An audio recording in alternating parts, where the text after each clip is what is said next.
Hey, we started a new bit Friday. It's called Kiss Lily. Would you be in? No, actually, I'll be traveling around doing all kinds of other No, she's here right now. stuff. I'm here doing the Tribute to the Troops tour. Oh, yeah. So I I'm forgot here about promoting that. the NBC But look at Lily. Tribute to the Troops. Look at Lily. Would you kiss her? She's very cute. Hi. Hi. How are you? Would you kiss Maria? So, Lily, how did you get involved with the Kissing Lily? Opie, basically. He's my mentor, so I do what my mentor says. Oh, wow. Look at that. Would you kiss Lily? Need to mentor. Can your mentor say blow Jim? This is holy shit. How about help somebody? Selfish. It's either Very nice. it's either you kiss Lily or you spank David. And then we promote like tribute to the troops. Saturday at 9 on NBC. There, that's it. That's Right, all Joe? we needed. How about I'll come over there? You gonna kiss her? Possibly. Oh my God. Wait, go over there. So Jimmy could really see this. Look at David. Oh, he's got the camera. If you don't want to He's count. pulling it out. He's like, hey, we got this. Wait, hold on. We don't give a shit about the listeners. If you want to kiss her without a camera, we'll shut that camera off in a second. Hey, how you doing? I'm about to kiss Lily. All right. Can I sit on your lap? Let me sit back in my seat here. Go ahead, Lily. There you go. Okay, now no tonguing me, okay? No tongue? Huh? I'll be gentle. All right, yeah, just very. I'm frightened by her. She's like, let me sit on She's She's got an energy about her. She's nuts. We traded for her. We gave up. Yes. What did we give up, Sam? Stapler. Snickers bar, a travel size pack of tissues, and a stapler. And a That's how much I'm stapler. worth. You are very valuable, honey. Yeah. Thank you. Joe, did you like this? Floss and brush and stuff? Oh, yeah. After everybody else you kiss? No diseases that we know of, so. That you know of. Yeah. I've been tested. No. Why don't you paddle David instead? Huh? Oh, Paddle Joe's David? getting involved. Oh, Joe is the damn. buzzkill. Fucking cock blocking No shit. motherfucker. Fine, but Well, this will be the last time we see Joe in our studio.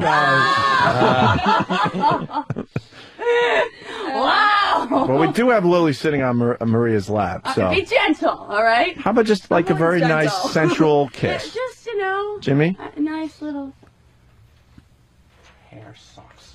Oh, wow, okay. That was that good? That was very sweet. That was nice. One more sweet. There was some, huh? How was that, Lo? That was nice. Her lips are so soft. I mean, women's lips are just so much softer than guys. There's no chin Yeah. stubble.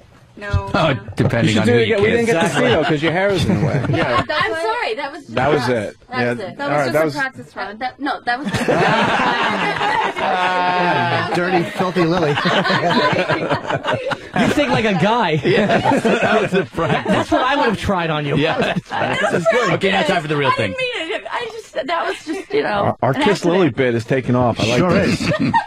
I like this. Wow, Kiss Lily's a fucking home run. It sure is. Who do we got on the phone for get it. Primetime Sam Roberts? It's a surprise. Sam, your surprise is on the phone. Hello? Happy birthday to you. Happy birthday to you. Happy birthday from Mick Foley. Whoa! Happy birthday to you. Look at that, Sam, huh? It's Mick. Good guess. How's it going?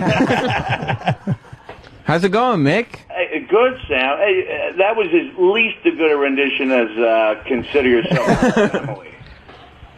Well, how are you doing? How's everything? This is quite a surprise. Good surprise? Very good surprise. All right. Well, hey, the last time I was asked to call in for somebody's birthday was Christy Canyon's radio show, so you're in good company. Ooh, Oh. and we know how much you like Christy Canyon there. I do. Yeah, Canyon, I should say, yes. The porn girl? The porn girl, yeah. Oh, I love her. She's like mid-'80s. She's great. She's old school porn. Yeah, no, from the 80s. Yeah, Chrissy Canyon was sexy. Sure. What was her big movie there, Mick Foley? You know, I'm strictly the guy who's got the one Best of Christy Canyon tape hidden somewhere in a dresser drawer. But I know there was Portrait of Christy. There was the talk show, which was a takeoff of talk shows, which was quite appealing. So she's legendary in those circles. But I'm strictly a best of guy. Yeah. Mm-hmm. Do you come with any news for Anthony today? Because What? you were the one that started that whole thing. Why does this always have to come up?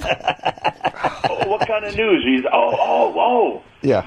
Oh, man. Yes, first of all, Anthony, I'm sorry I missed the barbecue. Well, yeah. Yeah, there was a big party and everything. You invited Mick? Yeah, do you? Well, of you course, invited Mick was as well? invited. He's going to live in New York. Sorry. Why didn't you go to the big shindig there, Mick? It's right around there. I had a little career change. Right, we heard something was going on. Yeah, JBL blew up your spot the other day. He said you're going to be with TNA, it looks like. Yeah, I'm going to be starting there pretty soon. I'm pretty excited about it, and also flattered that apparently I'm the first guy to ever be taken down from the WWE alumni website. Really? Holy shit! You're You're a legend. guy. Vince McMahon doesn't play. When you leave the organization, you're dead. Yeah.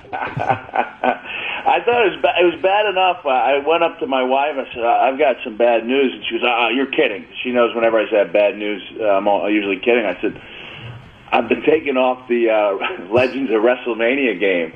She said, "No," because she knows, that could be a pretty decent royalty, several months from now. And I understood that one, but last night I just learned to use the internet yesterday, so I was up till like 4:30, punching in Steve Forbert tour dates, for example. Of course. Yeah, you gotta. In your first day, you got to punch in the Steve Forbert tour dates, and he's playing at Joe's Pub on Friday in Manhattan. Okay. But anyway, I saw that. I said, let me type in Mick Foley TNA and see what comes up, see what people are saying about me. And it turns out, reliable source, that I had first been moved off the active SmackDown roster to the alumni files. And I guess as of yesterday, I was erased from the alumni files. Jesus. Why are you leaving? You got who's current there with WWE? I am Jim Norton. Okay. I was announcing for a while, and sometimes, something just doesn't feel right, just doesn't, give you a feeling of fulfillment when you do it.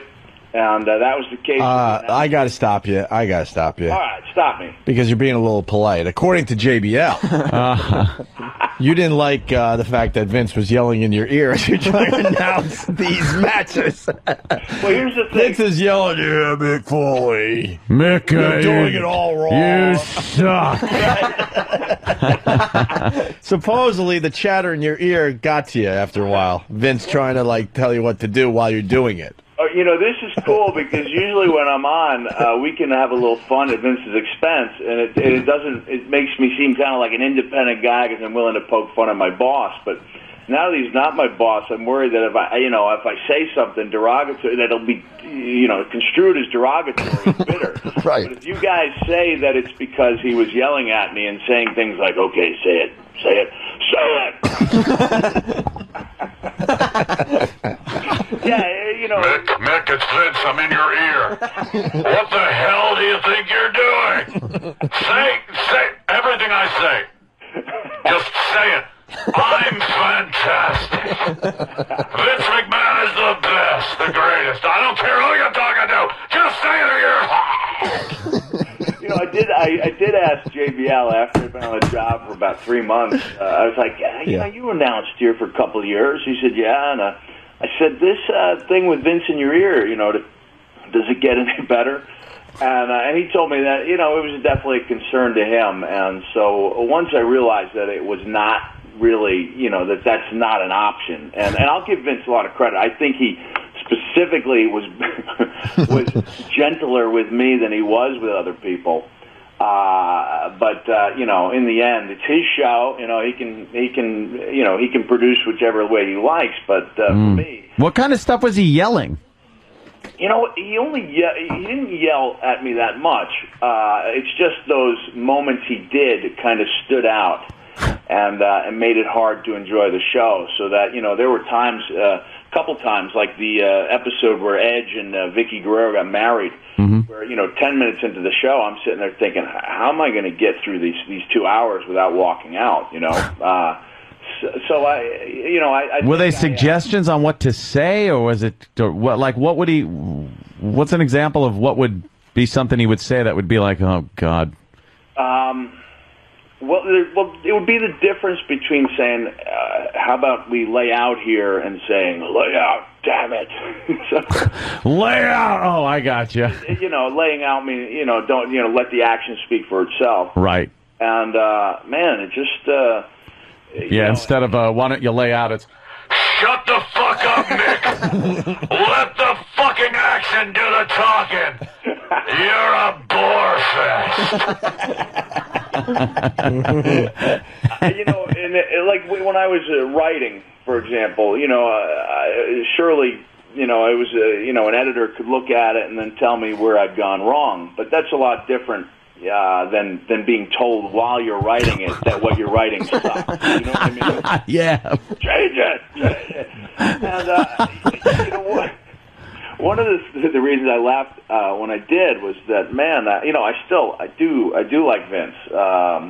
You might not be able to tell from the last few minutes, but that was quickly changing, and I had a great run there, I really enjoyed my time, and it had been, good to me beyond my wildest hopes.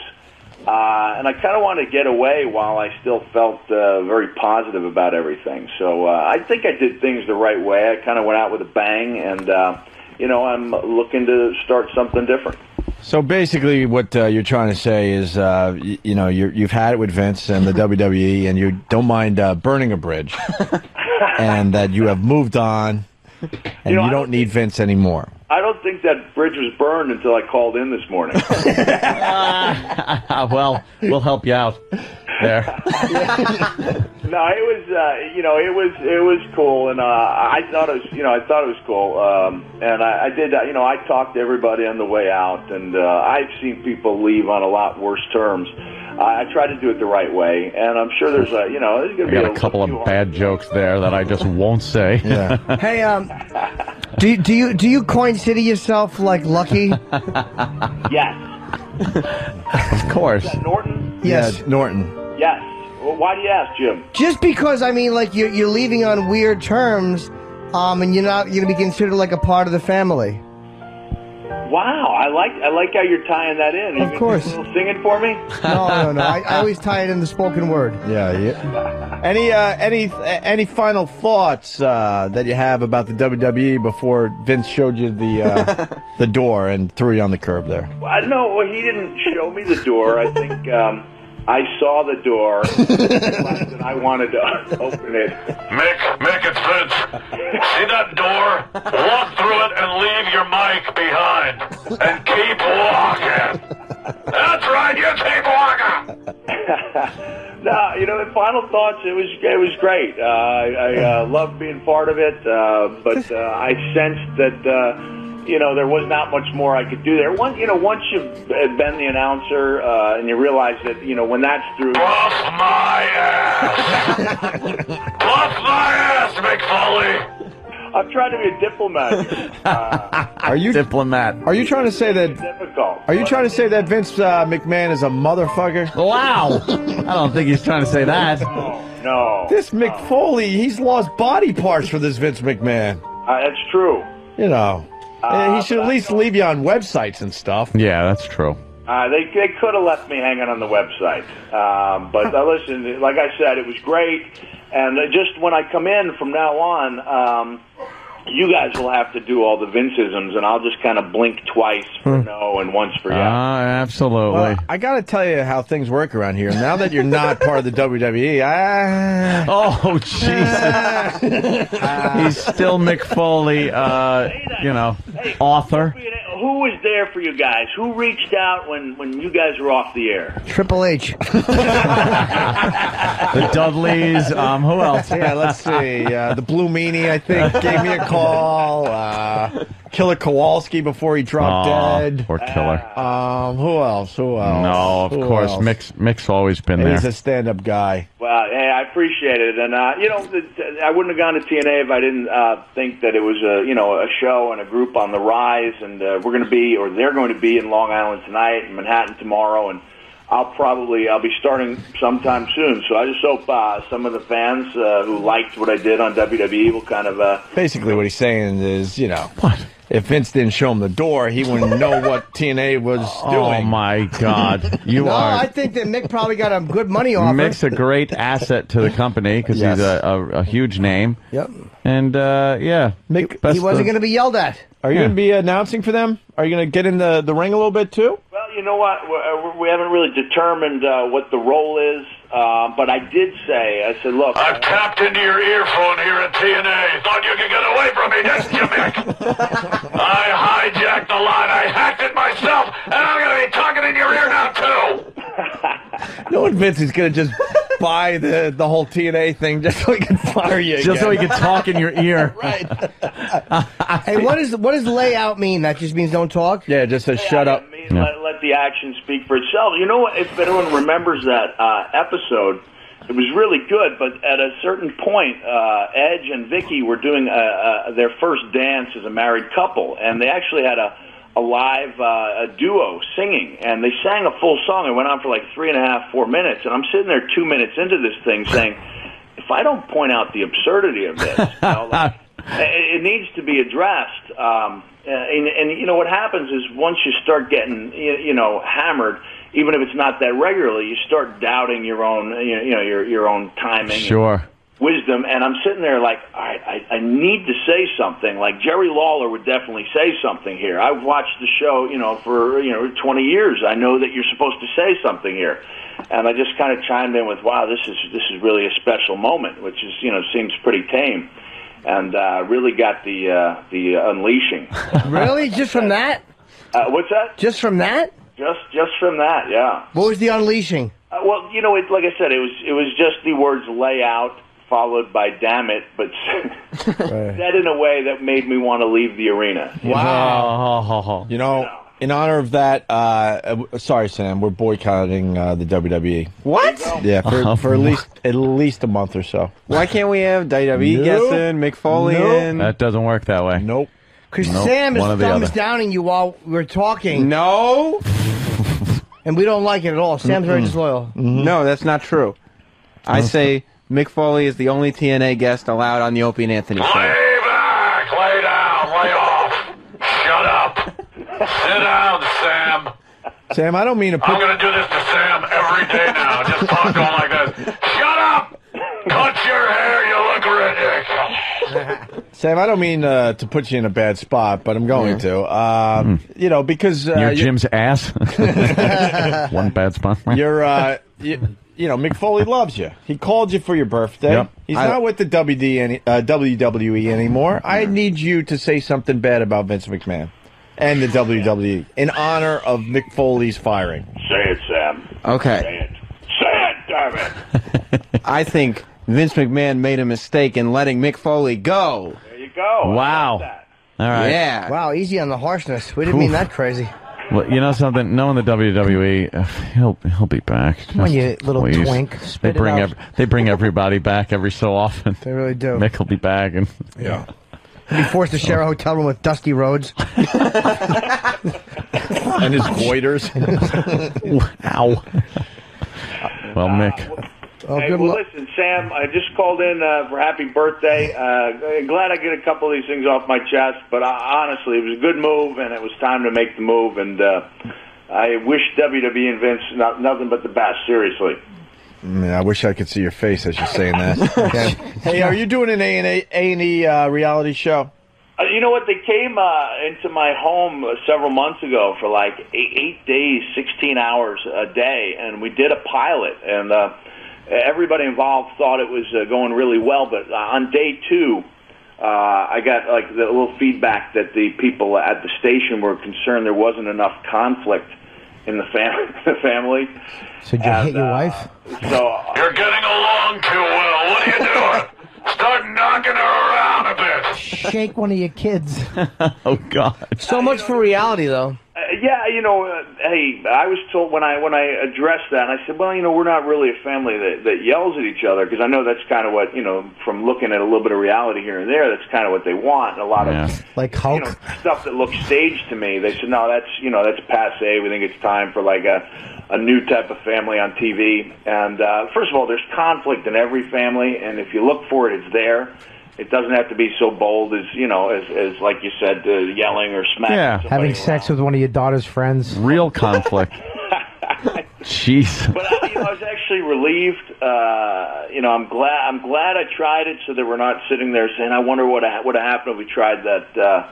You know, reality thing. We tried it. You know, they paid us pretty well for the week, and it was really a cool experience. We got great home movies out of it. But I don't think I'd want the cameras in my house all the time. You know, I don't think that. And I'm not saying this. I'm not saying this to be mean or sarcastic or anything, but I don't really think it's worked out well for the Hogans. You know, dude, I fucking hate that show, and it's on its 3rd or 4th season at this point. It's doing really big ratings. And another concern it's I have. Fake. It's scripted. It's awful. And this is hard for me to say because I'm a Hulkamaniac. Well, you know what? It was important to me that it not be scripted, and the whole time they were there, the 8 days for 16 hours, there was only like one line I said that you know, they wanted me to say that didn't feel natural. And when they came back 6 weeks later, it was weird because I had to talk about a comeback match that I'd already had as if it hadn't happened yet. And then there was a lot of things they're trying to do to bridge the gaps, and it kind of, you know, at that point it kind of felt like acting. So, yeah, I mean, we're glad we tried it. You know, I recommend a reality show pilot for any family to try. But honestly, you know, when I look at, you know, what A&E has on there, and believe me, it's kind of humbling to realize that they green-lighted the 2 Coreys, but not my family. Yeah. Well, you're not a big enough train wreck. You probably got a more normal, healthy household, with the exception of a Christmas room. But you're probably a pretty nice family. Yeah, you got to get a drug addiction or something, and then call A&E again. Yeah. But hey, you know what? Oh, he's going to continue. When I Jesus. Hey, lay back, lay down, lay off, get laid. Believe me, there would have been a lot of conflict. I know you have nothing to do anymore, but Jesus. All right, Mick, it's always a pleasure. Yeah, absolutely, man. Hey, thanks, guys. And you have no idea how often I'm, you know, approached by people bearing good news about O&A and the contributions I made to Anthony's personal life. Oh, well, maybe someday you'll hear the news. Yeah. How about let's just kind of equate it to you and the WWE. Oh no! Oh, Mick. That's right. Mick. You know it's something. Funny you're calling today. You might want to pick up the Daily News. My friend. Anthony was getting his ear whispered in too. Stop laying out. Stop laying out. Oh Jesus. Well, Mick, you know something. Things happen. You know how the things like that are, and you know, it's a nice summer and everything. And what can I say? She caught Anthony sucking a dick. Wow. Well, hey, I'm sorry. That was one of my claims to fame. I was yeah. Well, it's still a claim to fame. That's probably a pretty good one. Well, sorry about that, buddy. It's okay. Everything's fine and dandy. You know, I'm sure you'll get all sides of the story. Sorry, you hooked him up with a Playboy playmate. Yeah. I'll fucking take a chick who was like in an issue of Penthouse Forum. Some fucking fat broad from the back page. Nothing. Yeah, I wouldn't worry. You know, you did a great thing there, Mick. Well, hey, I appreciate it, and sorry it didn't work out. I'll see what I can do about you know, some other social event. Yeah, what do you got? I'm not sure. Unless it's a junior high school play, I don't want to hear it. Apparently, to read the news. Hey, listen, maybe I can come in right after my big debut on TNA and we could talk about it. Yeah. All right. That sounded enthusiastic. No, I was like, and when the hell is that? When do you debut? Sometime in the next several weeks. All right, that's really pinning it down. Several. That isn't even a number. No. In the next several weeks. That's could be 3, could be 7. That's between 3 weeks, maybe. Okay. No, Mick, we're all over that. You know that. Hey, thanks, guys. We're fucking around, but we wish you nothing but the best, and you're going to be great on TNA. Huge friend of the show, Mick Yeah, Foley. absolutely. Come on in anytime you want.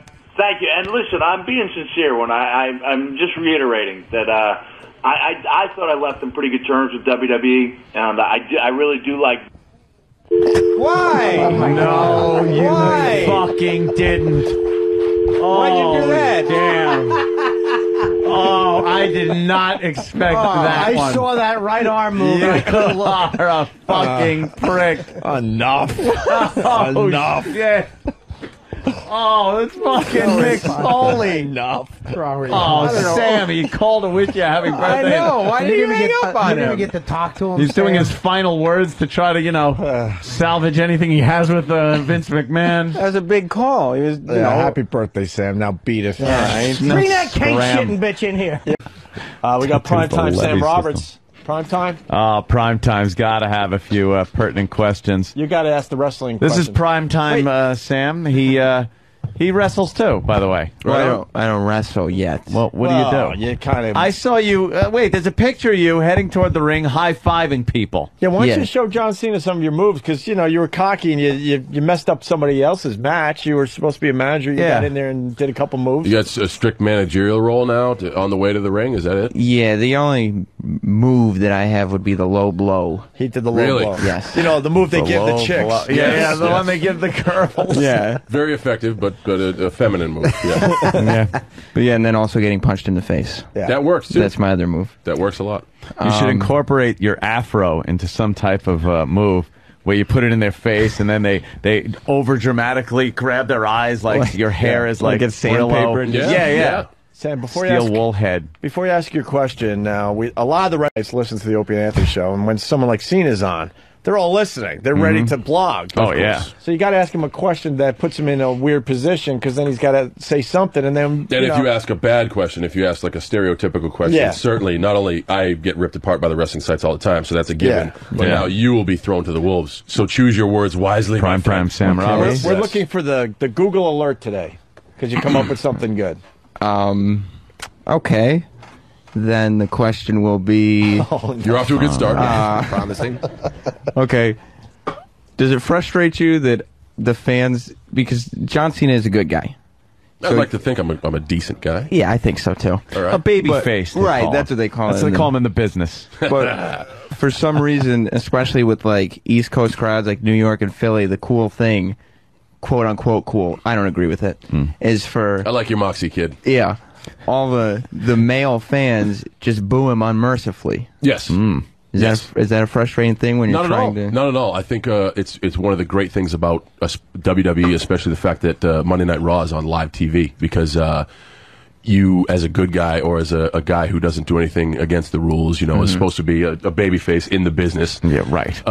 It is a unique crowd. It's like you don't know, and it's not just East Coast crowd. It's primarily crowds that it's everywhere. I've been overseas, and it's one of those things where you can go out the tunnel one night and they cheer for you. You go out the tunnel one night and they boo you. It totally gives you awareness of what's going on. I can never really plan anything. I can never really have anything predetermined. I actually, it's very much like a stand-up routine. You have to go out there and see the audience that you're given and just adapt to that.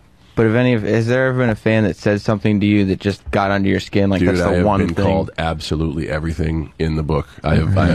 There have been fuck you Cena chants throughout arenas. Cena sucks. You can't wrestle. Yeah. You name it, I've got it. Like at the Hall of Fame banquet in Chicago, it was supposed to be a memoriam to the late Eddie Guerrero. Like, he was the one who was being honored.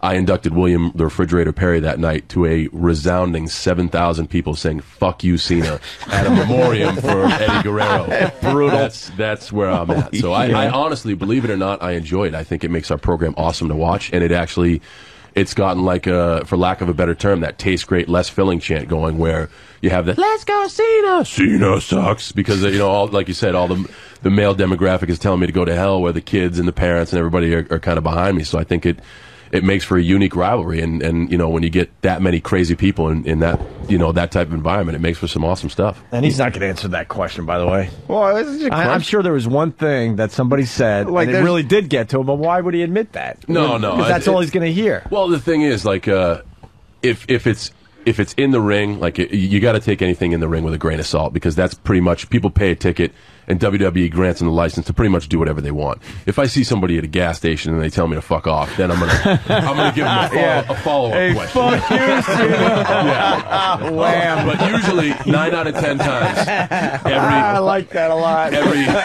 every guy who's telling me to fuck off sees, you know, if I'm stopping for gas or for whatever, or I see him at a restaurant, they'll say, "Hey man, I can't, you know, you're not exactly my favorite, but you know, good job." And then they'll, I never get that confrontation outside the ring. Now, on the screens in studio, we got Primetime Sam Roberts. He's supposed to just be the manager watching the match. Well, technically for this, I was a special guest judge. For a special a guest boxer judge. versus wrestler match. Right, so yes, and he scoring really points. And he really dressed the part. He decided to wear pretty much what he's wearing right now. Well, no, his regular clothes. But I had a blazer on over a hoodie and some sunglasses on. Which that means business. That means business. All right, we're going to push play because he's supposed to be the special guest judge or whatever. Sunglasses always. Oh, no, is that you creeping in? Creeping in under the rope. You chose your space wisely, I see. And watch.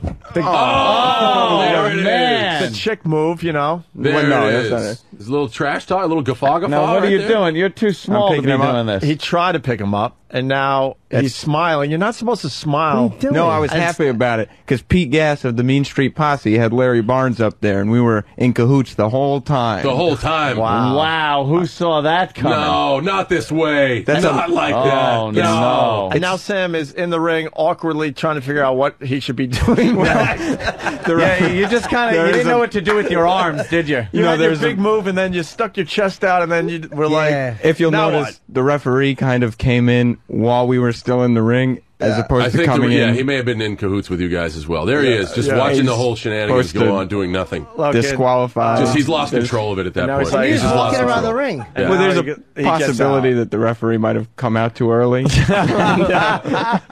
It didn't make the whole thing didn't make any sense. So you just walk away anticlimactically, like, I'm gonna go. You can see I was smiling. It was a maniacal smile. It was. And laughter. Very evil. Very evil. And then what happens to you? Don't you get? It's coming. All right. Yeah. You don't want to spoil good. it. Yeah, I don't want to miss that. Now he's outside the ring, Would- cheering So on the what action. happens now? Well, now I'm cheering on Is that, Larry is that a Sweeney. Randy Savage Macho Man T-shirt you have on? No, Larry Sweeney, Sweet and Sour, made T-shirts that look exactly like the old Macho Man T-shirts, but they say... All right, on behalf of WWE, we'll be expecting our license. I just wore the shirt. I didn't make it. Please sue Primetime. It would bring us such joy. Sorry. I would love to see Primetime get sued. Now, who's the dude up on in the white suit? Who's that guy in the white suit up on the ring apron talking to the official? That's John Mealy, who runs the New York State Wrestling Federation. And is he in cahoots with the bad guys, or is Yes, he's an evil. Oh, okay. I don't know where he got he's that fighting from, for but- your cause there. Right. All right. During the week, he's a plumber, but he runs the league. All right, now Sam's back into the ring there, John. Yeah. And planning another attack, are you? Well, Right. What are you doing? Again, doing the pee-pee dance. Are you just hanging out in the When ring? you 'Cause try that's to- what it looks like you're Wait, doing. we got to explain that because this is radio. What was he doing? He was doing sort of a, like he had to take a whiz dance. Yes, like a little balancing kid. from one foot to another, just impatiently. What was that about? When you're trying to do so, this is why you can't hire like old men who don't know anything about wrestling to be referees, because when you're trying to do something behind the referee's back, it's near impossible. But when the referee insists on consistently turning around and staring looking right at you at and seeing that you're there. Oh, I got you. You're yeah. really trash talking the ref. No, he's a good guy. Look at you trying to constantly hide behind the ref. He moves. He moves. You didn't have to hide. He didn't care that you were there. No, he didn't. He saw everything. He didn't care. Yeah, look at you walking. And now you're right in front of him. And now he's just You walk right in front of him. Well, at that point, I said obviously he doesn't care. It's anarchy. He's fucking tapping the ref. Watch what I do. You're moving around like a cartoon cat burglar. He's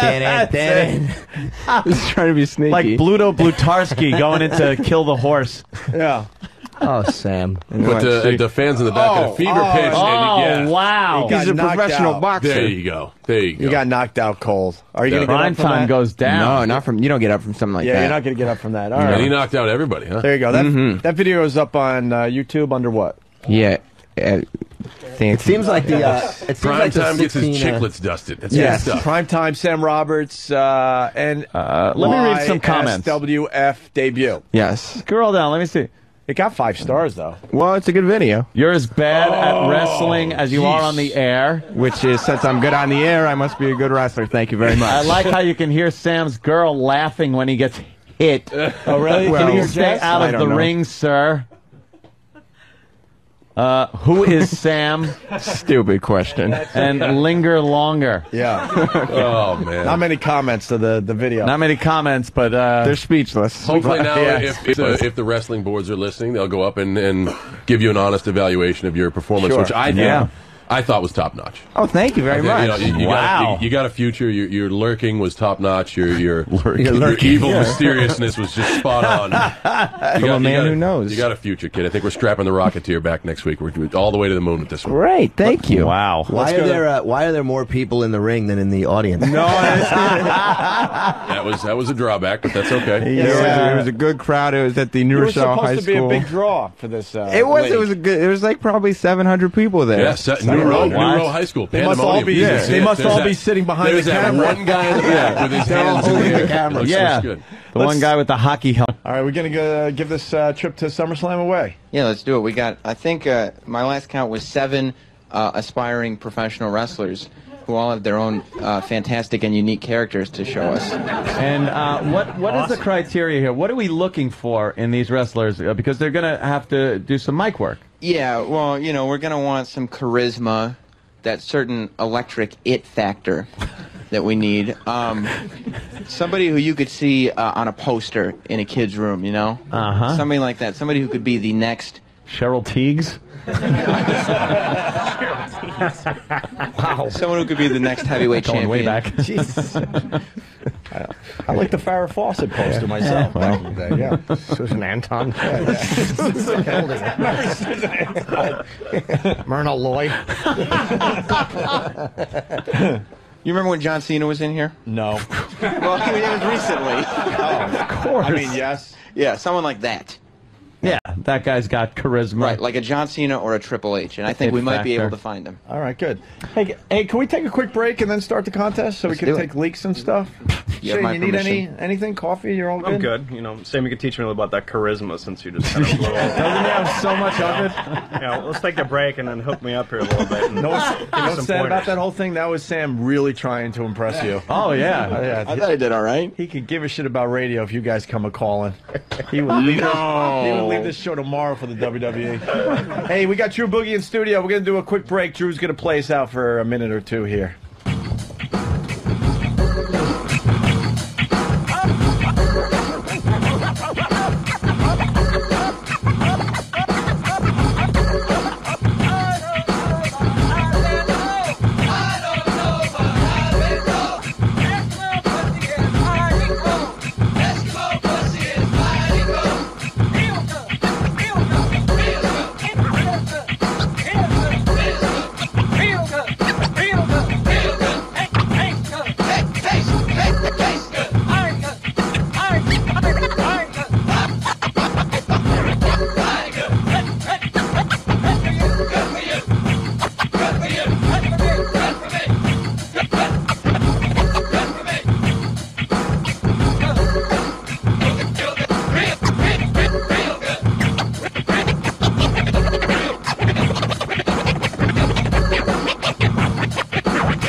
We're back with the Opie and Anthony show. Dru Boogie, everyone. Let's hear it for Dru. Yeah. We got a full house. We got Laszlo in studio hanging.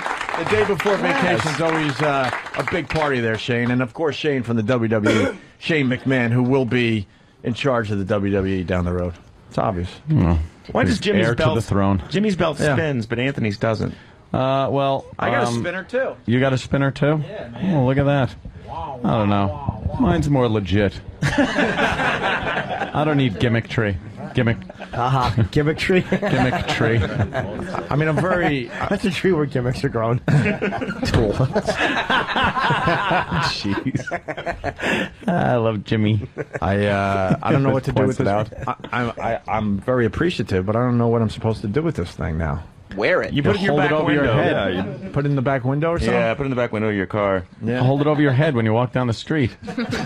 you clothesline people and Put it on the ceiling above your bed, you know, check it out. yeah. There you go. I just make your nephew jealous. I'm gonna wear it nude and just flex in front of the mirror. Jesus Christ. Just wear it to a nude beach. How about us three wear our belts completely nude, covering up the naughty parts, and we'll put it up on the website. All right. Just all full of Sounds, ourselves with the WWE sounds belts. great. We're all oiled up. That's great. That's a visual. That's a visual. You go first.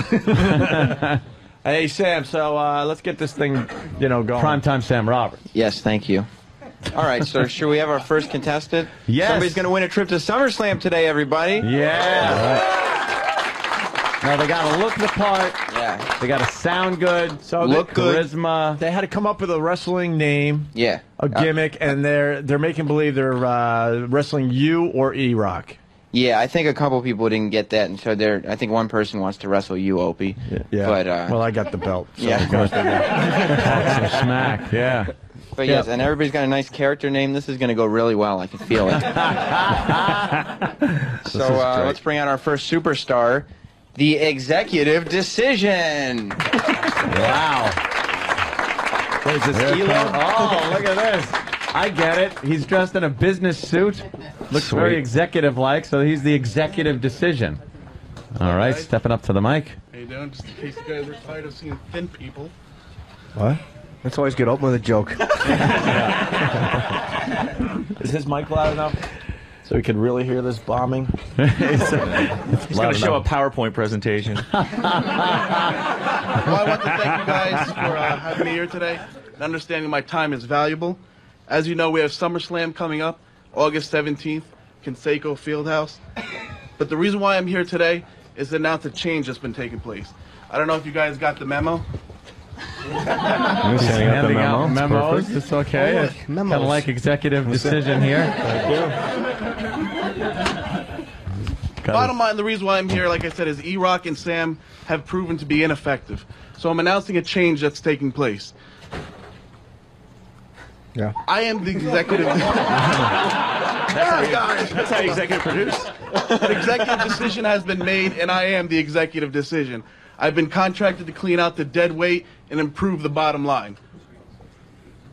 Were you sent over by Sirius?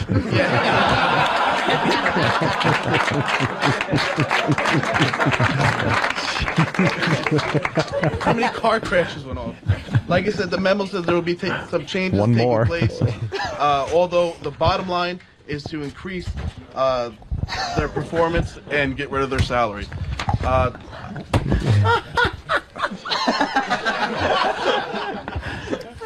I've created a chart. Charts. All right, he's handing out charts. He's now. got charts. Oh, Perfect. Great. And ladies and gentlemen, just so you know, I'm not completely black-hearted. I brought a little something from for E-Rock and Sam. They're pink slips. Oh, wow. That's it. He's handing out the pink slips. Yeah. An executive decision has been made. Yes. Wow. That sounds like office stuff. And I brought enough for everyone as well. Oh, wow. You got a bunch of pink slips. Hey, Shane, what does an F mean as you're judging there? Can I see the pink slips? I kind of like the pink slips. The ideas are interesting. Yeah. You know, the enthusiasm is amazing. Yeah. Take it down a notch. Phenomenal. Jim, you'll see a comment section in case you have any disagreements with the pink slip. All right. Ooh. I like how he had some memos. He had some props, some memos, and charts. Yeah. He's in the suit. It's definitely a character. I mean, his executive decision. He's got a name. But the problem is, as you sit there and think, imagine how many people are turning off their radios right now. Multiply that by 5,000 because it's television. Yes, true. Okay. Well, yeah. All right. All right. Well, thank you. Thank you. Executive decision. Well, thank you. on. We'll keep you in mind. Why don't you yell with? Or talk us more energy. Oh, Jimmy's giving him some, why don't you yell a little? Are usually kind of like a high energy thing. Exactly. And like I said, this is my first day on the job. I'm going to clean out the company, and the executive decision has been made. That's what he needed, an outline like that. That guy revs it up, get out of his way. That was good. You know something? I kind of like executive decision. Well, let's go to Shane. Shane? What are some interesting concepts there? You know, number one, it is tough. I, for one, am extremely nervous in front of crowds. But for someone getting up there, you know, their first time, you got to give some props here. This is not an easy environment coming in, so there's some good ideas. We'll have to see what the executive decision will be at the end of the contest. He did stand, and words did come out. I got to ask Shane. Now, you guys obviously see a lot of tapes of guys that want to be wrestlers, right? Oh, yeah. Do you have one that you could talk about that went around the office as the big joke? Oh, there's a few. There's a few. Where you're like, come on, you gotta see this one. Yeah, you just like, you know, some of the writers and all the other stuff they get, because they get so many things. You're like, dude, you got to see this. You know, and then just they'll leave it up on a loop. You know, like during lunch and every time you walk in there. But it's motivational. The great thing about it is, at the end of the day, everyone's just so. You know, we're wonderful. You know, it's so wonderful to have because they're so passionate about everything, and it's just like that's cool. So you get that vibe off it, but some are just downright hysterical. It's so bad. Yeah, it's great. Awesome. Sam, who's next? Well, unfortunately, Mr. OB City, who is going to be E-Rock's opponent, no-showed. So we're going to go straight to Striker. Wow. William? Yeah. Striker. Is OB City worth playing on the disc? Here comes Striker, a little lightning bolt on his shirt. Wow. Got kind of a flat top haircut and wow, and some Striker. He's dressed like Tom Likas. Shazam. Remember him? Yeah, well, that is wearing some sunglasses. Striker. Yeah. And for everybody who watched the news this morning, I'm sure you've all been warned. Because Jill Nicolini was on the air, and she was doing the weather and pointed right to New York City and said, lightning's going to strike. Ooh. And that's exactly what's happening today. She does because I am here in the studio. She does traffic. She doesn't do the weather. She does fucking traffic. She does everything on that show, but it doesn't matter because she sent a message to all of you to let you know that Striker was going to be here. Jill's a personal friend of mine, and she warned everybody who watched that show that Striker will be here. And I'm going to give you all a reason to believe that I'm the next best thing in the WWE. See, for those who don't know, a reason to believe is what I like to call my finisher move. Oh. So all of you are going to get a reason to believe that Striker is going to be on top of this business. It's when you eat the cracker. Finish up his face. In that circle. You know, I didn't come empty-handed because I got a ticket for all of you to the gun show, but it's a one-way. It's a one-way ticket because these... It's a one-way ticket because these guns are so deadly, there ain't no coming back on the ride home. I didn't know Mike Birbiglia was trying out. So that's all right, because SummerSlam, I am the best-kept secret, and at SummerSlam August 17th, the secret's out. All right. The secret's out. Yeah, is it? Another little catchphrase. Yeah. Cool. Let's give it up for Striker. Striker. You did pretty good. What do you think, Shane? Good. Well, did you guys, hold on, Striker, you gotta come back in here for a second. Where's Striker? Striker, you gotta come back in. Hold on, man. Striker doesn't take direction very well. Did you guys notice the lightning bolt down? Is that a lightning bolt also? Yeah, that's on a your, lightning calf bolt tattoo? Yeah, that symbolizes Striker. That thing's sweet. Wow, all right, Striker. Nice to meet you. How you doing, Nice man? to meet you, Shane. Nice to meet you. So you're trying to say he was Striker before this? This is the real deal. I mean, this guy's taking all. You just didn't get that tattoo, right? This has been a character building inside you for quite some time. Since I was 8 years old. There it is. Striker. The electricity is flowing every day. Every day. See, now you're getting There you good. go. Now you're getting into it. The juice is flowing now. Juice is flowing. The electricity is flowing through these veins. Lightning will strike. Hopefully it won't strike twice. Well, I think it's been pwned. Brutal. Yes. Well, he was loud. You had like a lot of energy to you. Yeah, but I have a problem. Sam, isn't there a Striker in the WWE already? Yeah, Matt Striker. Yeah, see, I got a little problem with that, actually, too. Wow. Because I've been following Matt Striker when he was in ROH, and in ROH he spelled it S-T-R-Y-K-E-R. Now in WWE it's with an I. Why? I spell it with a Y. It's been my name my whole life. So if I ever get the opportunity to go one-on-one with Matt Striker, him and I are going to have a ladder match with a contract to that name, because there's only room for one striker in the WWE. See, he's getting better. Now we he's got going. attitude. All This is right. it. You just got to be passionate about him, feeling it. Yeah. But if you're using the same name and spelling it differently, isn't that like if you were Andre the Giant with a J, isn't that like you're the same guy? Yeah. You have your own name. That's what I'm saying. There's something fishy about the name Striker. He's changing the spelling twice. And ROH, it was spelled differently. His has probably got a TM after it, unlike yours. Yeah. All right, very good. Let's hear it for Striker. Thank you. Paycheck. Thank you, Striker. There goes Striker. She just traffic asshole. And then he says she does everything over there. Close personal friend. He doesn't know she's never done the weather ever. Never. Well, okay. unfortunately, Flaming Douchefag also was a no-show today. At least he picked a name. He doesn't have to worry about already being there in the WWE. Flaming douchebag. So instead, we're going to go straight to our next superstar, Mouthwash Jones. All right, Mouthwash Jones. This is an interesting little twist. How you guys doing? Mouthwash Jones is dressed very casually, just like I don't know, a college student or Wait, something. he has something. What's that? What's that behind your ear? Toothbrush, sure. It's a toothbrush behind his ear, and he's got a bottle of Scope or something, some I went mouthwash. to Dwayne Reed for some mouthwash. Okay, does the brand of mouthwash really matter? You're looking for an endorsement deal already? The guy wanted to save 40 cents on his character. Yeah, right. Couldn't even get the name brand mouthwash. What can I say? But I'm here for E-Rock, though, because you know Oh, what? now it's Shit, making wait, sense. get E-Rock in here. I'm here for E-Rock. E-Rock, I want you to come up here. I'm here for you, all right? Please brush his teeth for everyone. You know what? Your halitosis breath is no match for me, okay? I will destroy you, okay? And, you know, I'm sorry. Wait, take right two. now. Running out of All gas. right, get your thoughts together. Wait, doing Compose the boss, yourself. Okay.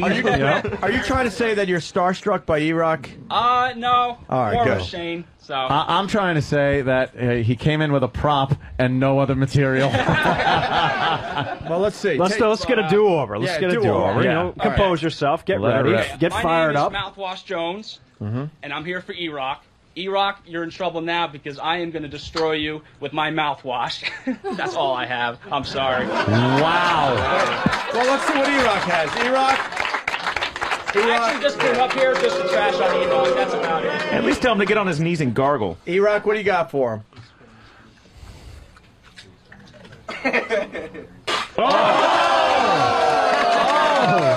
Wow.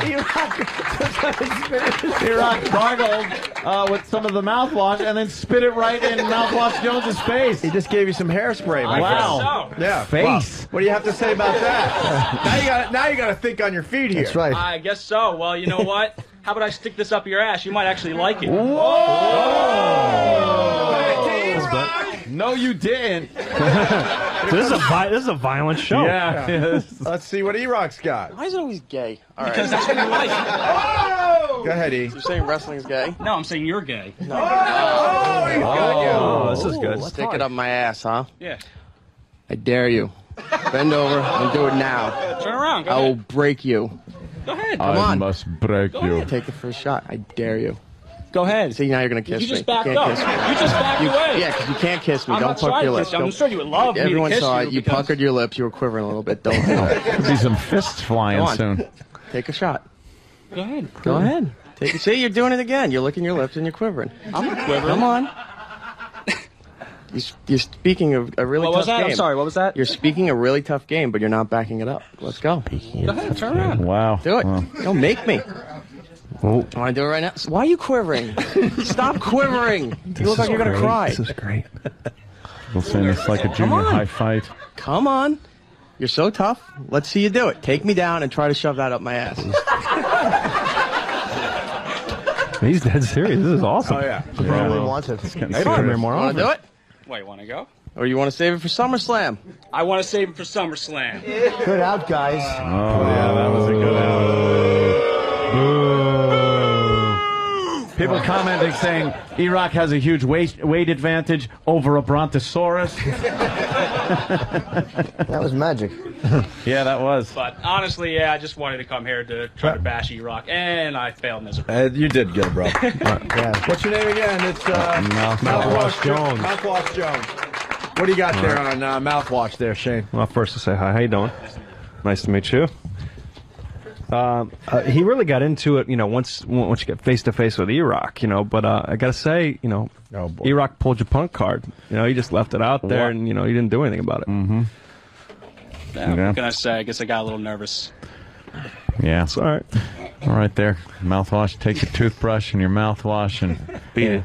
Yes, hit the bricks. Exactly. There he All goes. right, we got a trip to SummerSlam. Who's next there, Sam? Well, that trip to SummerSlam just might go to Type A. Type A. Okay.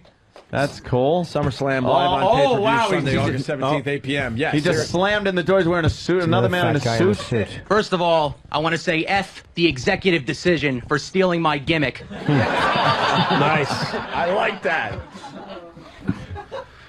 Mr. Nagel. Mr. Nagel, I don't think you're ready for the pain that you're going to experience when you step into the ring with Type A. You see, you may think you know what suffering is because you had a near-death experience trying to swallow some cinnamon. But I can assure you, Mr. Nagel, that was nothing compared to what I'm going to do to you. You see, Mr. Nagel, I am what we call in the corporate world a winner, a self-starter. I'm the first one in the office, and I'm the last one to leave. Type A gets the job done. But you, Mr. Nagel, you're a slacker. You're the worst excuse for a radio producer that I've ever heard. Each and every day, the ball slips through your mayo-greased fingers and hits the floor of the Opie and Anthony studios. You're a joke, Mr. Nagel. Even those who work under you laugh at you. You're a disgrace to everyone in your profession. He's done his homework. You made radio a dirty word, Mr. Nagel. And now, I'm gonna make you pay. It's time to dance with the A-Man. Mr. Nagel, you're about to experience Type A. May God have mercy on your soul. Booyah! Holy Jesus! Nice. Wow, Type A. E-Rock. Wow. What do you have to say about that, E-Rock? Wow. I'd say this is the winner. Wow, jeez. There's still a couple of poor saps out there that have to do this. They're not topping this. Wow, This is good. Type A is a good character. Tremendous. I like it. Thank you. Having I've to been come watching in. this stuff since I was like a kid. I've been obsessed with wrestling. It's awesome. Having to come in on the heels of somebody else having the suit was a little rough, but wow, did you really come to the table there, Type A. I like the whole Type A thing. The Men's Warehouse couldn't believe we sold 2 size 60 jackets. I was gonna be Type A diabetes originally, but then I realized I'm a fat guy, so it would be a little silly coming in and making fat jokes about. Of course, Type A personality is He's been very obsessed good. with wrestling his whole life, except for the workout regime. Oh yeah. Type A, right on, man. Well, Thanks, Type man. A, What do you okay. think, Shane? Remember that name. Fantastic. The crowd seems to like him. I'll say hi again. Yeah. Hey, there you go. Oh, thanks, Shane. Nice to see you again. Crowd seems to like Type Thanks, A. man. I actually ran into Type A downstairs. Oh, you did, yeah, huh? on my way up. That's great. Great. Congrats. Yeah, he was fantastic, obviously. Yeah, very good. He had very relevant material. I won't go into it until we see everybody else, because some of the things I could say can, affect the next couple performers coming up here. They're little trade secrets. But Type A, if you follow that model, that was right on. Yeah, that was. Very good. Before I gotta go, so good luck. No, I have to. Where the hell are you going? I just gotta go down to the thing. I'll see you guys. You got to get your nose fixed, right? Jimmy, good luck, Jimmy. I'll be good. I'll see you guys. All right, Jim Don't Norton, be everyone. scared. Don't be scared. No, I'm fine. I'll bring you a little Mylar get well soon balloon. There goes Jim Norton. I hope a nurse smothers him. I hope a male nurse just puts a pillow over his face. He's getting a little nose surgery today there. Yeah. Little nose job. He's got a deviated septum, or Nose job. Nose job? Because he's going Hollywood on us. Uh-oh. He needs to get the nose. Yeah. Sam, what do you got? Get ready for electricity, people. Yeah. Because here comes the ultimate warrior. Okay, a little play on words, I guess, from the Ultimate Warrior. He does have things around his arms, a little. All right, relax, Scoobin. Kango hand. First of all, I'm the ultimate paint. warrior. I hail from parts unknown in New Jersey. I've been listening to the radio for the last few weeks, and all I've been hearing is Primetime Sam Roberts yapping his gums. Primetime, have you even reached puberty yet? Your name should be Dateline. Hey, Dateline, I'll be more of a man than you'll ever be. I eat steak, rice, and the coochie. I know the struggle, brother. He's doing his Rich Voss impression. It's like an Ultimate Warrior meets Rich Voss thing. Right. That's the visual. You may here. be asking yourself, what am I going to do if I step into the ring with this maniac? Well, here's the thing, okay? You're going to step onto the ring apron, and then you're going to slip because of the puddle of saliva that I left there. And then I'm going to grab you by your afro and twirl you around and spin you like a dreidel. And then, for my finishing move, I'm going to put my finger behind my ear and give you the stink finger, and you'll be out for the 1, 2, 3. The is never good. I popped my balloon mortgage, and I'm cashing in my money in the bank.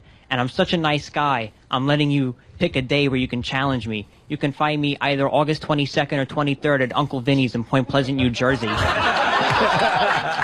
Little plug like Rich. Very good. I've got the power of all my warriors behind me, and I feel their energy coursing through my veins. Veins which haven't had drinks or drugs in them for 22 years, 10 months, 6 weeks, and 2 days. Thank you. I appreciate it, folks. Okay? So, get ready, Primetime. I mean, Dateline. I stink. For the ultimate warrior. All right. Not bad. Not bad at all, actually. Shane? It's good effort. He was doing a little boss there, nervous. though. There was some inside stuff there that was pretty good. Yeah, some good effort. Good effort. Yeah. Very good, No? bro. Cool. I've seen you. Yes. Guys. Take care, man. Not bad. I said hi to him earlier. Yeah. Thanks. Our next superstar about to enter the ring is Jabby Just Got Up.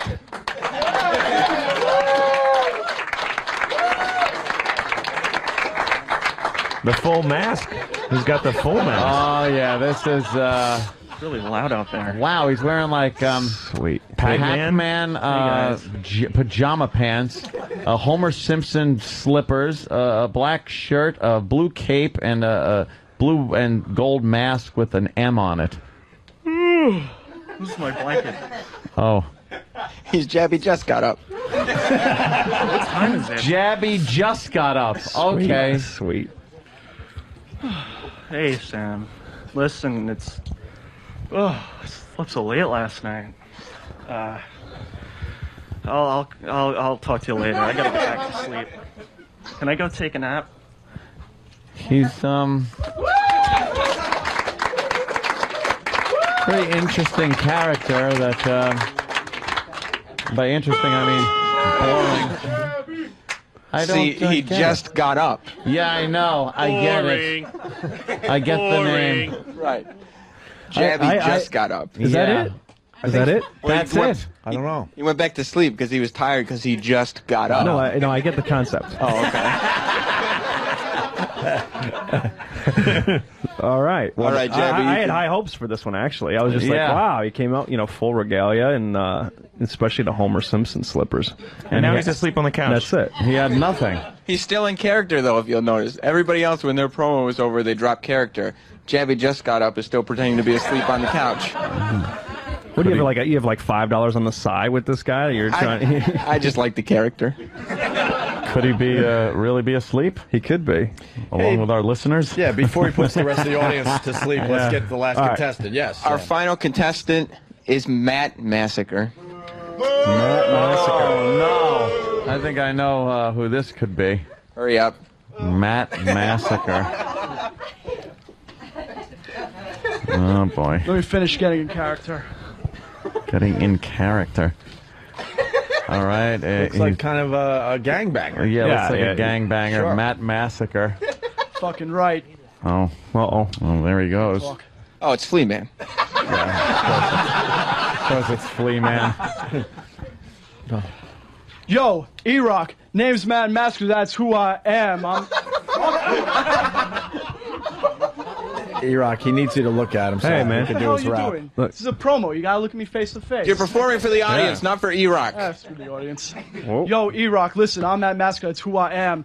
I'm throwing out a challenge to get you to SummerSlam. Eric Nagel's the guy. Hawk thinks he can fly. 40-inch thighs. Getting to work late and he lies. Eating all the mayo. Looks like Pillsbury dough. Yo, he didn't know. I shoot him off like a bow. Fuck it.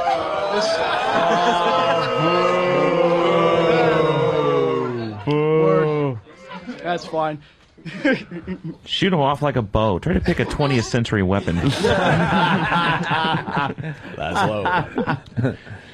Keep it going. Oh, you want me to? What's the matter? All right. Finish it at least. For the laugh factor, yeah. Yo, I'm not a cheap M&M. I'm an expensive vanilla ice. Did E-Rock's mom today? Not once but twice. And when I left the house, I had crabs and lice. She tried to satisfy my mom, but he's small like mice. Too bad he's so small. At least my tongue is nice. Maybe he should get a sex change and call himself Eric Spice.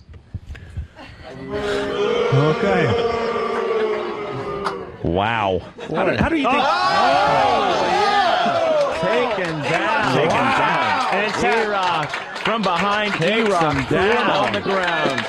Wow. E-Rock taps him out. E-Rock's not playing today. Holy shit. I'm digging it. Wow. E-Rock, good stuff right there, man. Thanks. E-Rock took him right down. Yeah, hard, too. Oof. Hey, can you tell Jabby just got up that, you know, it's over and we want our studio back? Yeah. He's still Jabby, sleeping get over the there. fuck out. Hey, Matt, I have a question. Going back to your rhyme a little bit, you know, as you're did you, even though you were trying to insult E-Rock, you know, having, you know, small genitalia, you were still inferring that he was banging your mom. Isn't that correct? Did you have that in there? So that's okay with you? No, I think you said you... I said he tried to. Oh, he tried yes. to. Oh. Oh. But you said he couldn't satisfy her, meaning that he inserted. Yeah, instead he put it in. All right, so that's cool. So he still banged your mom. Yeah, so it's like that's brutal. Boy, quite an I mean, insult. so E-Rock wins just right off that bat, right there. Yeah. He banged your mom. How are you going to trump that? Already said that I did. You banged your mom? I did it not once. I did it.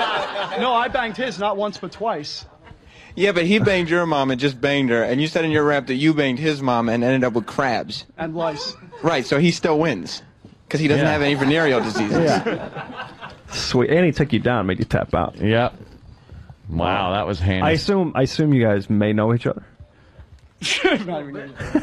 Yeah. Flea Man is known to many as, well, just a dick. Yeah. Yeah. Why is he still standing there? And then he pieces. Let's hear it for peace Flea out. Man. Good job, Flea Give him Man. something. Good deal, man. Wow, a tough decision, huh?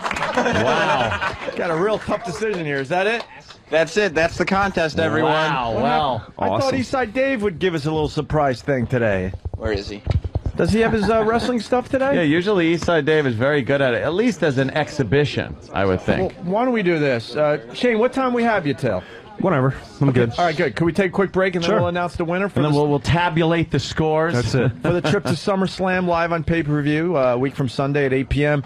You got the Hell in the Cell match with Edge and The Undertaker, the world title, CM Punk versus JBL. We love JBL, by the way. It's tremendous. We had to give him a talking to last time he was in here with that boner juice he was trying to. Mama Joanna? Yeah. I'm That was it. Have you guys tried it? No. No, right? God bless him for trying, but we're like, what are you doing? You don't need to be selling boner juice. WWE title, you got Triple H and the great Khali. I'm sorry. First time ever, you got John Cena and Batista going at it. Very nice. And then MVP with Jeff Hardy. And actually, Shawn Michaels has the big announcement about his career. I was just kind of messing with you earlier. And it's WWE.com for more info. Dru Boogie, play us out for a little bit. We'll announce the winner to the trip to SummerSlam after the break. Doing his thing. Why don't we give out the trip to SummerSlam? Pick the winner. Well, it was very difficult. We have like a top three, so at least some people could feel good about themselves today, Shane, or not really? Oof. Well, I think number one, the winner, obviously, I think we'd all agree is Type A. Yeah. I think it's fantastic. Why even? Type A. Huge kudos. Why even screw around? He's got a trip to Summerslam, which is going to be on pay-per-view a week from Sunday. Here's Type A, everyone. Type A, tremendous. Type A, great job. Did a great job. That's actually a great point. You know, not everyone gets to go to the sold-out Conseco Fieldhouse in Indianapolis, but you can watch it on pay-per-view. That is a very good point there, Opie. Yeah. I remember the days when you did pay-per-views once every 3 months. Now it's once every, what, 3 days? Yeah. 3 days. 3.5. 3.5. We're trying to spread it out. It's like $50 now. Oh. Hey. Slow down, Type A. All right, let's get the runner-up guy to take your place. No, pay-per-views dramatically did go up in the past 10 years. It used to be about $20, now it's $50. Where the thinking behind that was that a lot of people get together and watch the event. And It's the price of gas. That's it. I don't know. That's true. Okay. I'm knocking you. Well, okay. Well, you sort sound of a little Did he sound like you're bitching about it? No, I wasn't bitching about it, Shane. Of course not. I have a question, by the way, for Shane. Well, hold on. Before we get there, let's take. Can there be any more value of getting together with your buddies, watching a WWE pay-per-view, amortizing the cost, since you are, Type A in the business aspect, having a few beers, relaxing? What is the price of entertainment in today's world? Priceless. Well, there it is. Tremendous. Absolutely. All right, what's your question? Okay. You probably can't talk a lot about like the current talent, but Why? most difficult. Well, maybe you can. I don't know. I want to know what's the most difficult wrestler to work with, past or present. Ooh, now we finally got difficult. Let's see. Difficult how? You mean?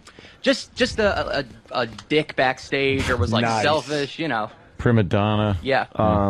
You mean family members excluded, or? No one's usually. No one's usually a dick or difficult that way. Sometimes, you work with someone, prior to them going out, especially from a promo standpoint, or even, from a match standpoint, and you expect one thing and then they don't deliver. And then you repeatedly try to do that, and then you obviously have to make changes, but there's not. No, like big egos backstage. Oh, there's enormous egos. I mean, placating those egos and working around it all the time. But that's what makes a talent great. If you don't have an ego, if you're not sure of yourself, you're not going to translate in front of the camera. You're not going to translate in the fan base. Whose ego has gotten in the way of doing what you want them to do? To do. I think. Well, you can go back in the day, and like I said, everyone has to have a healthy ego, and sometimes people start believing, that they are that character. People such as Look at this. You have a couple in mind, maybe? I don't know. Well, Bret Hart, of course, is the one everyone, because of the whole, Right. thing in Montreal. But I don't know. I've heard stories about a lot. I heard like Hogan was, there was issues with Hogan, and I don't know. I'm sure Sam knows people. Oh wow! Pass the heat. Pass the heat. I don't believe all these rumors I read on the internet. I get my facts about WWE from WWE.com, Monday Night Raw, and Friday Night SmackDown. That's what I get my information from. Even Shane wants to puke at this point. All right, Type A, you got the trip to SummerSlam. Great, guys. Thanks a lot. Good job. And getting back to it, why do you win? Yeah. Type A won because, you had very relevant points. You came out, you were prepared, and it was meaningful. You were articulate, and the main thing is you had a big finish. And that is one thing. Anytime you're cutting what we call a promo, you always have to have, what's your big finish? What is the ending message? What that leaves everybody like, wow, that was fantastic. Before they walk off camera or throw the mic down. You always have to have something. You always have to have the big finish. The big finish. So nice job. It was very, very, very, very well done. Thanks, man. Yeah. Looking forward to SummerSlam. It's going to be awesome. Cool. When's SummerSlam? When is SummerSlam? It's August 17th. Who doesn't know that? A week from this Sunday? Yeah. Oh, cool. It's time for Sam's wrestling promo. Oh! Sam, what's going on with the WWE and you and E-Rock? Well, now that you ask. How about into a live mic? Why would that be on? Yeah. Why would it be on? Well, now that you ask, the WWE is sending one of you lucky fans to SummerSlam. And you'll get 2 tickets so you can bring a guest. Okay. Well, you'll also get airfare and hotel. The trip to Indianapolis. And all you have to do is send in a wrestling promo telling either me or Stop E-Rock whining. what you're going to do to us. Stop whining.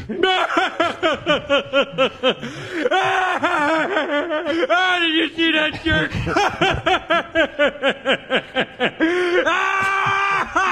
That's you, Sam. And you just need to send the wrestling promo to Sam. Ring, ring, ring, ring, ring, banana phone.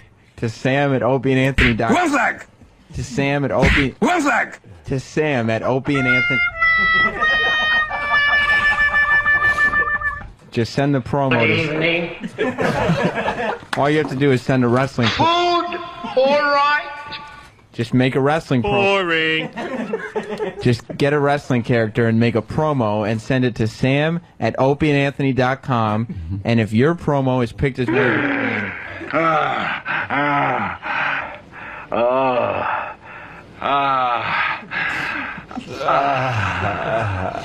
And if your promo was picked as one of the best. Baba Booey, Howard Stern's penis. Baba Booey, Baba Booey, Baba Booey. If your promo is one of the best. Let me have a Diablo sandwich of Dr. Pepper. Make it fast. I'm in a goddamn hurry.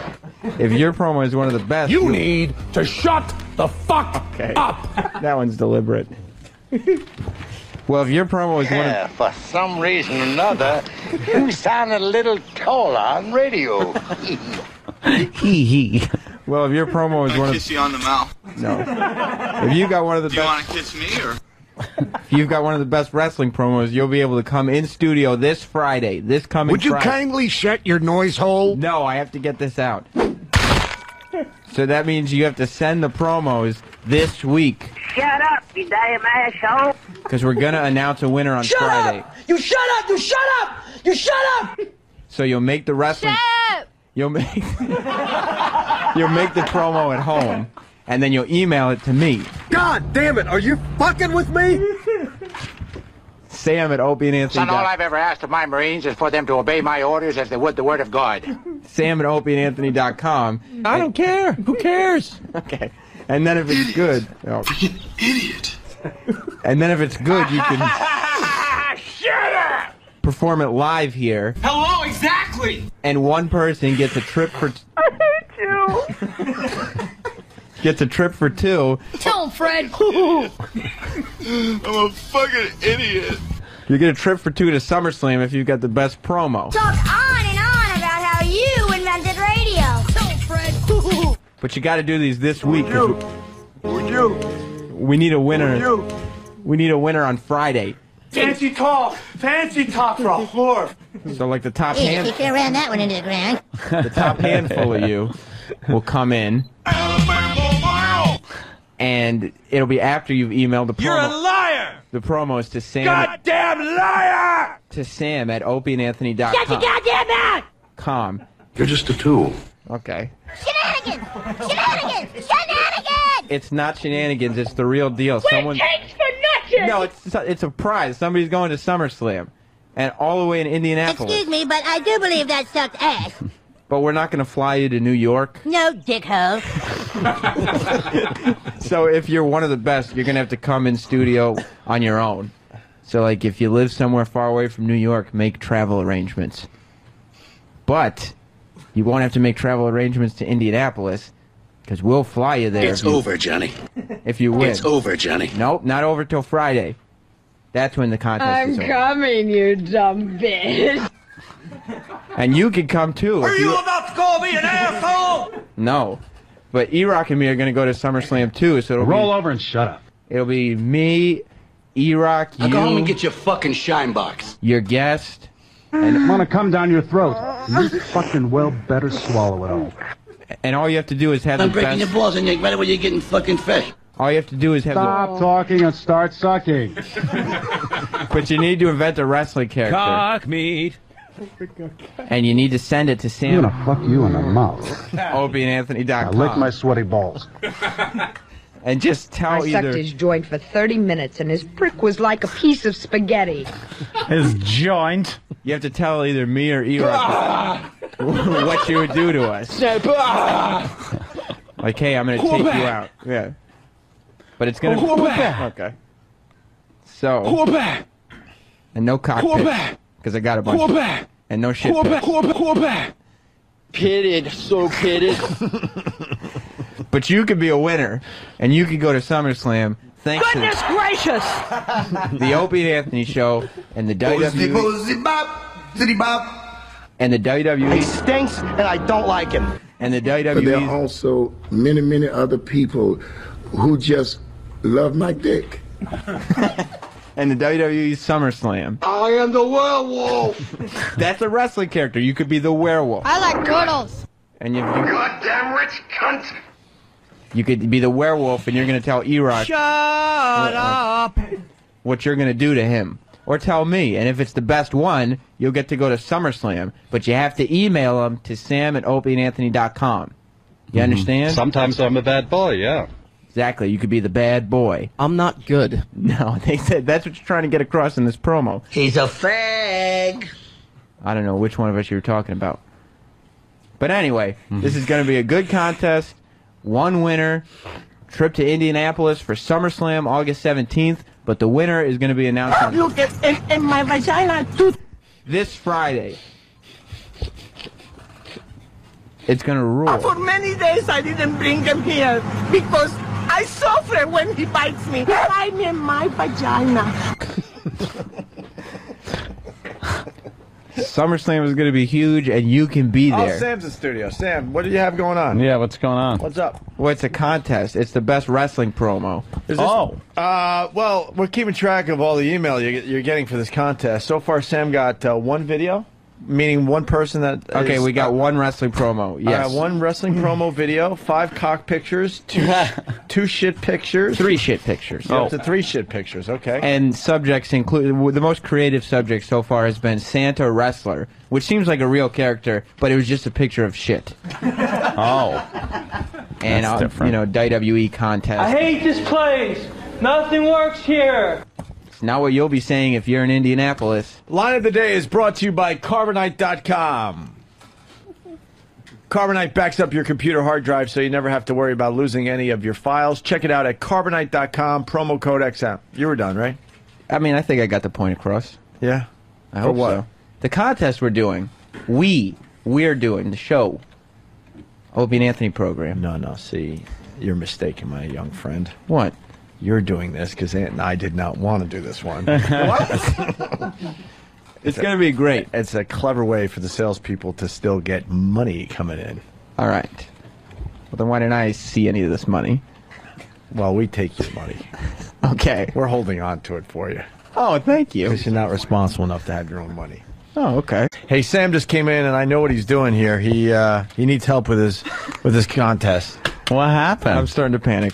Oh, Okay, this is your baby, right? Listen, this is all yours. They gave me 4 days and said, yeah, let's just do this contest. And tomorrow's Thursday. In fairness, this should have been a couple weeks. Yeah. Yeah.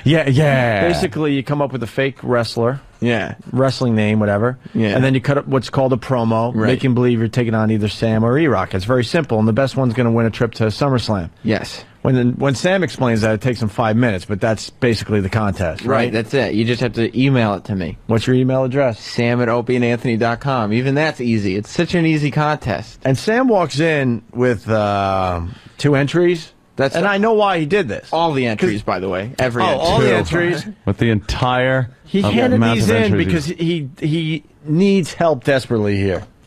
With that, we meet Mr. Something. I can't understand what he's saying. That's why I said. You just call him Mr. Something? He says Mr. Oh, and then his something. wrestling name isn't Mr. Something. It's Mr. and then something else. I don't know what it is. That is kind of funny, Mr. Something. I'm Mr. Something, brother. That would be kind of cool, though. Yeah. But you can't understand what his I don't know wrestling what his name name is. is. Oh, boy. Yes, this is to the matchmakers of the WWE.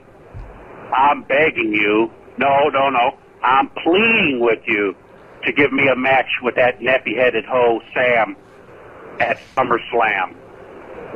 That man has been a thorn in my side now for these past few months.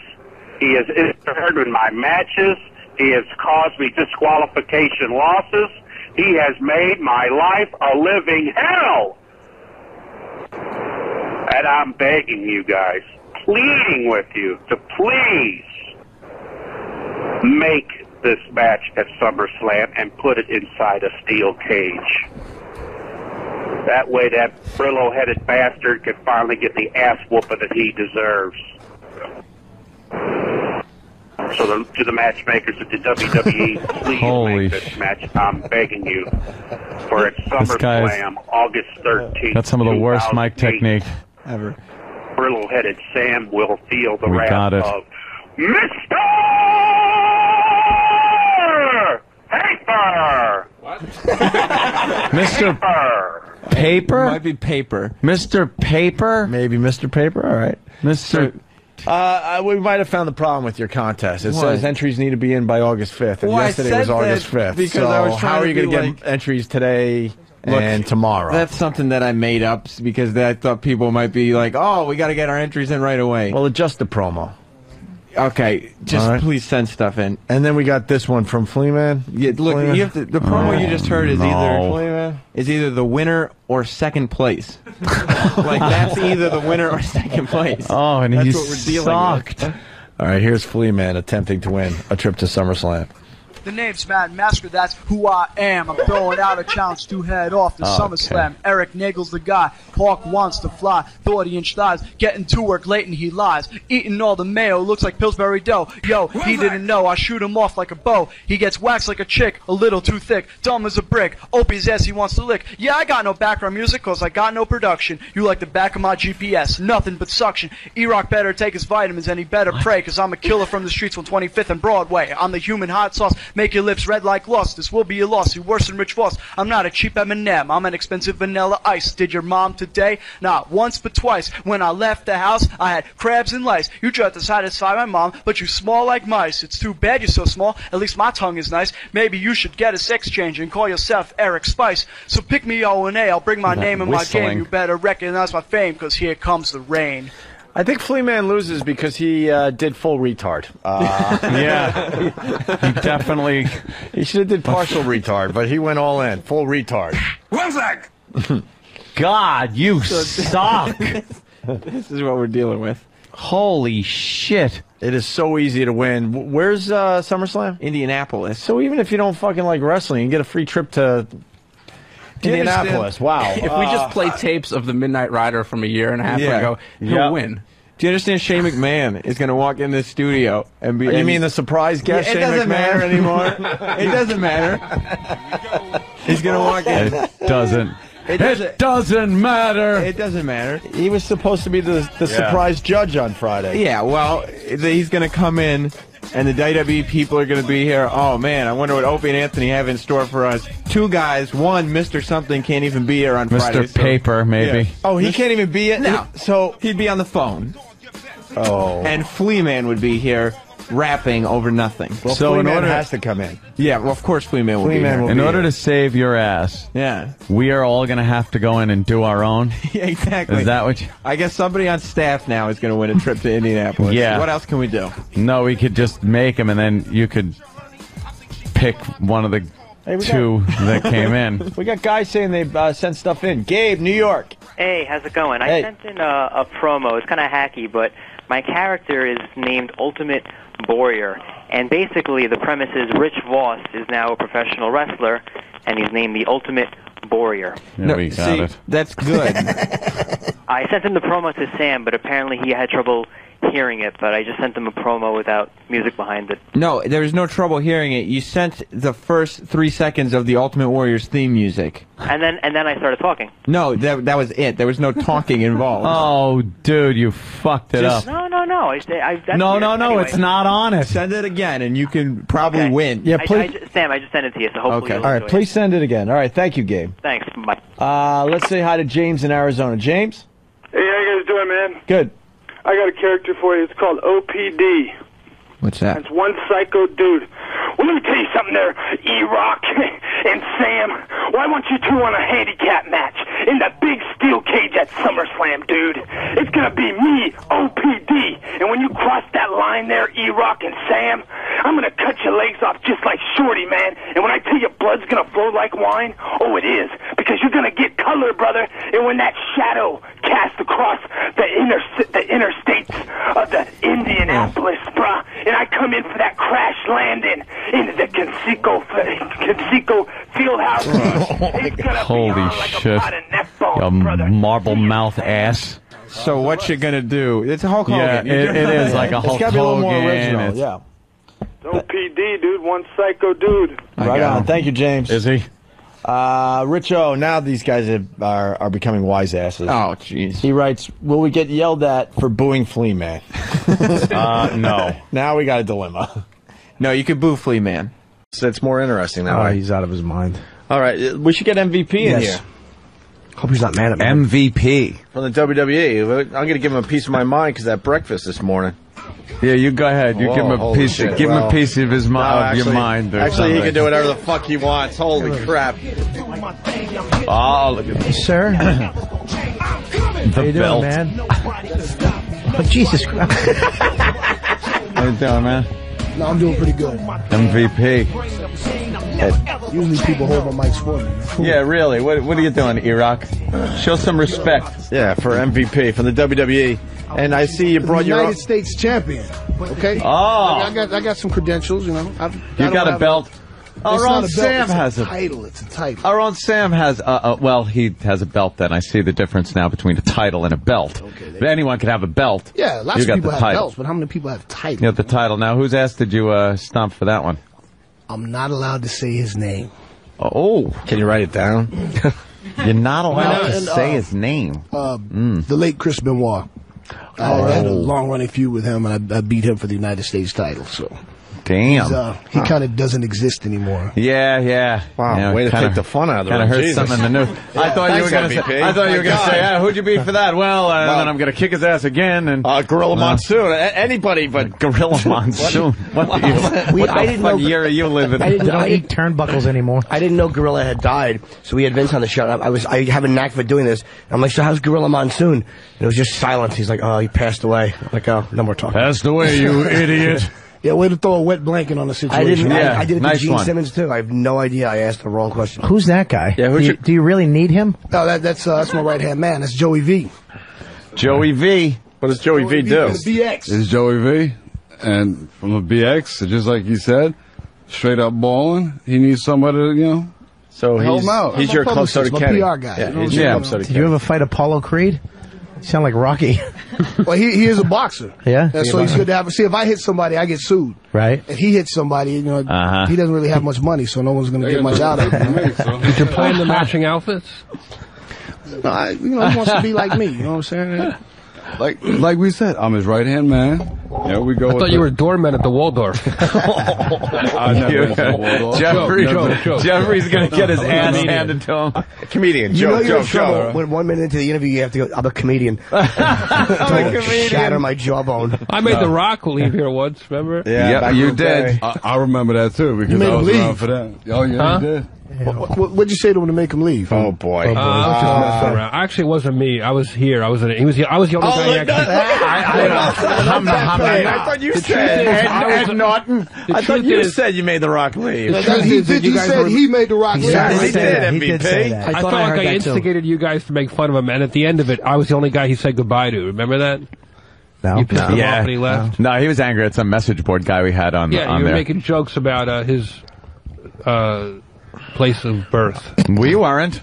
It was the message board guy. Yeah. Trying to get us in trouble with The Rock. We have a great relationship with him now. Yeah, he calls every time he's putting out another shitty movie. So let's leave it at that there, Jeffrey Ross. Easy. We're friends. We promote his shitty movies. MVP, what does Did I that say stand that for? already? Yeah, I did. Okay. Stands for Montel Vontavious Porter. Wow. A very ethnic name. There was a reason for that. Yeah. Yeah. When I came up with the whole concept of MVP, I figured I needed to come up with a name that when you heard the name, you knew it was a black guy. Yeah. So you don't know if you know a white guy named Vontavious, introduce me to him, all right? No. Wait, you're black? Sounds like a gladiator. Okay, I'm half black. All right. There's not too many MVP white Our own guys Sam anyways. is black, Not too. very many. Well, his hair is nappier than mine. Is that the hair of a white man? Oh, We don't man, know. no, we know it. He will not admit that he's got a little black blood in him, MVP. Oh, it's in there. You can tell. It's It's in there, right? He said he traced his family tree back, and it went back to Thomas Jefferson, and we know what was going on with Thomas We Jefferson. all know what was going on there. So something, you don't get hair like that. No. If you're all white. Or big eyebrows. I mean, if we're going to get into this. Now, they're a little bushy. He looks like Thomas C. Howell when he was trying to pretend to be a black guy. Or C. Thomas Howell. Whatever his name is. Thomas C. Howell. Do you, Sam, now you know everything about WWE. And, I do. Would you like to conduct maybe a little interview? Well, I think Sam should get the proper introduction. This is Sam from the Sam and Sam show. And, Yeah. He's a celebrity. Hey, just take over the show. You know what I'm saying? I might. Jim, I would like to say that your hour on HBO was fantastic. Oh, thank you. Monster Reigns. Wait, who is this Unbelievable. guy? Thank you. Whoever he is, I like him. And congratulations on your half hour on Comedy Central. Oh, thanks, dude. What about me? Please have something nice to say about me. It'll make my day. I'm glad you haven't smashed or broken anything like that. Wow, this guy knows. He does know. Yeah, I do. You see why I keep him around? Bob Levy. Bob Levy. Bob Levy, I'm sorry. No, Bob He was on the roll. I was on a roll for a quick second. Fine. Jeff, that's right. Jeffrey Ross. Funny on the roast. I've seen you on the roast. Hysterical. Anthony, thank you, sir. Unbelievable gun collection. Yes. Oh, see? Dude, just bought an FS 2000. Don't forget his I fingers don't down know the what range. the hell that is, but congratulations. It's a blast. You can probably shoot. What are the odds? Shoot anything. I don't care. A stalker. Just shoot anything. Okay, now back to MVP. You see how quickly he deflected that? Say he just switched that off? He's awesome. So when he runs out of steam, and then he just throws it back to you. Sounds punch drunk. Is he all right? MVP really beat the hell out of somebody, man. He's not I joking. can take care of myself. Where are you from originally? Miami. So were you like a fighter growing up, or boxer, or what got you into wrestling besides being a big no, I dude? was a fighter because I was half black, half white. Grew up in a black neighborhood and went to a white school. So the white kids called me nigga, the black kids called me cracker. So I had to fight all the time. Wow. So it's funny, people people say things like, "Oh yeah, wrestling shit's fake." Yeah, but I can fight for real though. So whatever you want to get into. How do you feel about guys like men like myself and Chuck Liddell, like guys that feel like we have Liddell coming in Monday, and we love those. Is there any group of animals that more like a problem than the MMA guys? No, you know what? It's funny.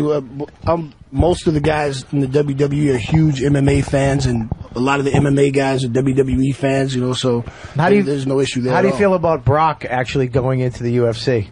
Good luck. You think he's gonna dominate? I want to see what happens when he gets punched. Well, they say that he was an animal in the WWE. He was a real psychopath, anyways, and he was a. I didn't know him. wrestler. I've never met him. I know a lot of guys. I mean, as a wrestler, he's a phenomenal wrestler from what I've heard. Right. His amateur background speaks for itself. But like I said, when you're in the MMA, if you got a ground game, that's cool. But when someone punches you in the face repeatedly or catches you with an elbow in the chin, that I don't care how good you wrestle. If you can't take a punch, all that's out the window. That is what it's funny you said that, because there was an interview with Steve Austin. I think it was Austin, who's a pretty bad dude. $6 million man, yeah. Oh wait, Stone Cold. You got it right. I'm fucking with you, Jimmy. And he said Lindsay Wagner's a dyke. How do you feel about that? I don't care. She was a fake pussy. So I think it was Stone Cold Steve Austin was being radio interviewed, and whenever they're talking about Liddell, and he thinks he could fight Liddell, and Liddell's response was like, when he heard the audio, was just like, he's never been hit like I'll hit him. It was like he's never been punched. That's true. Oh. Like I'll punch him. I don't know why I just repeated what you said. Liddell's an animal. Like we both think alike. Hey, MVP. What? You were in jail, right?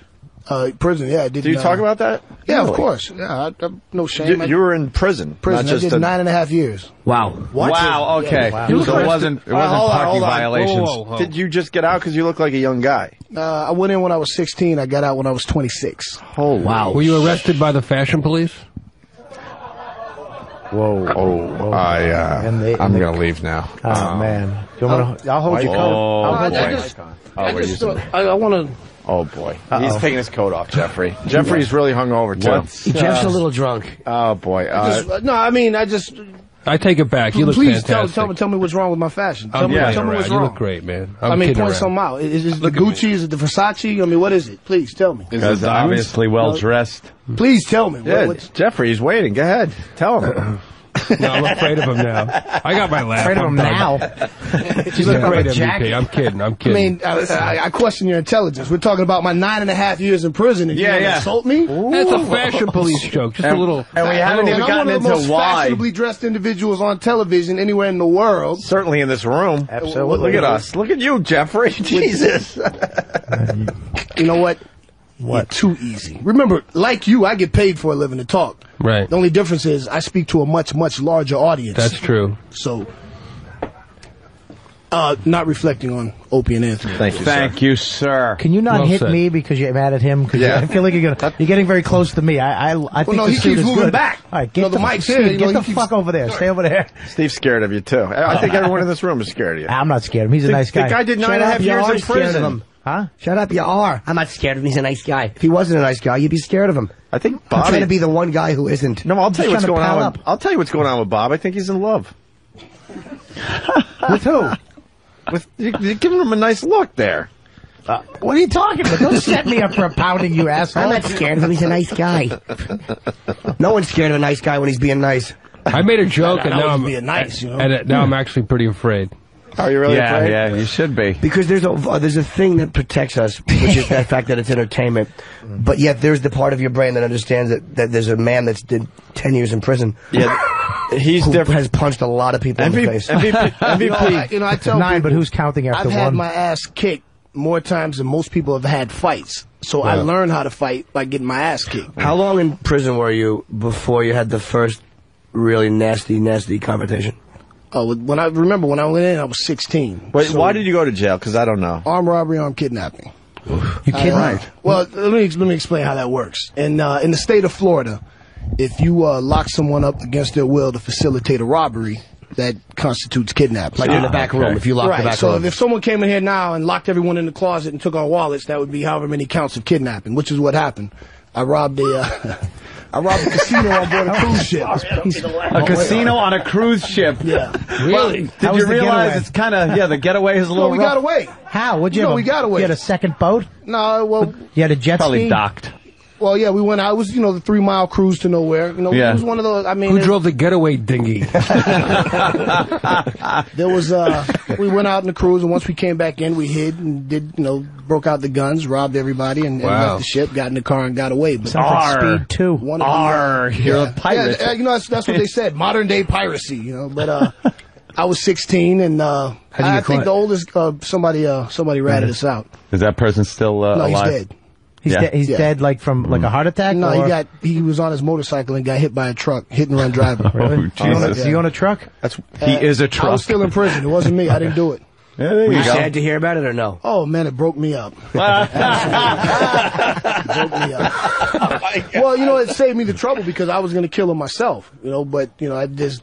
Fortunately, I didn't have to. Now, I have a beautiful career. My life is going quite well, and I don't even think about it. That was years ago, Several but people ask me about it. I have to ask you though.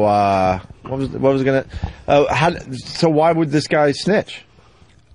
His father caught him with some cash. I think he had like 30, 40 grand. His father caught him with it and asked him where it came from, and he told his father. Jesus. So his father took out a second mortgage on the house, got an attorney.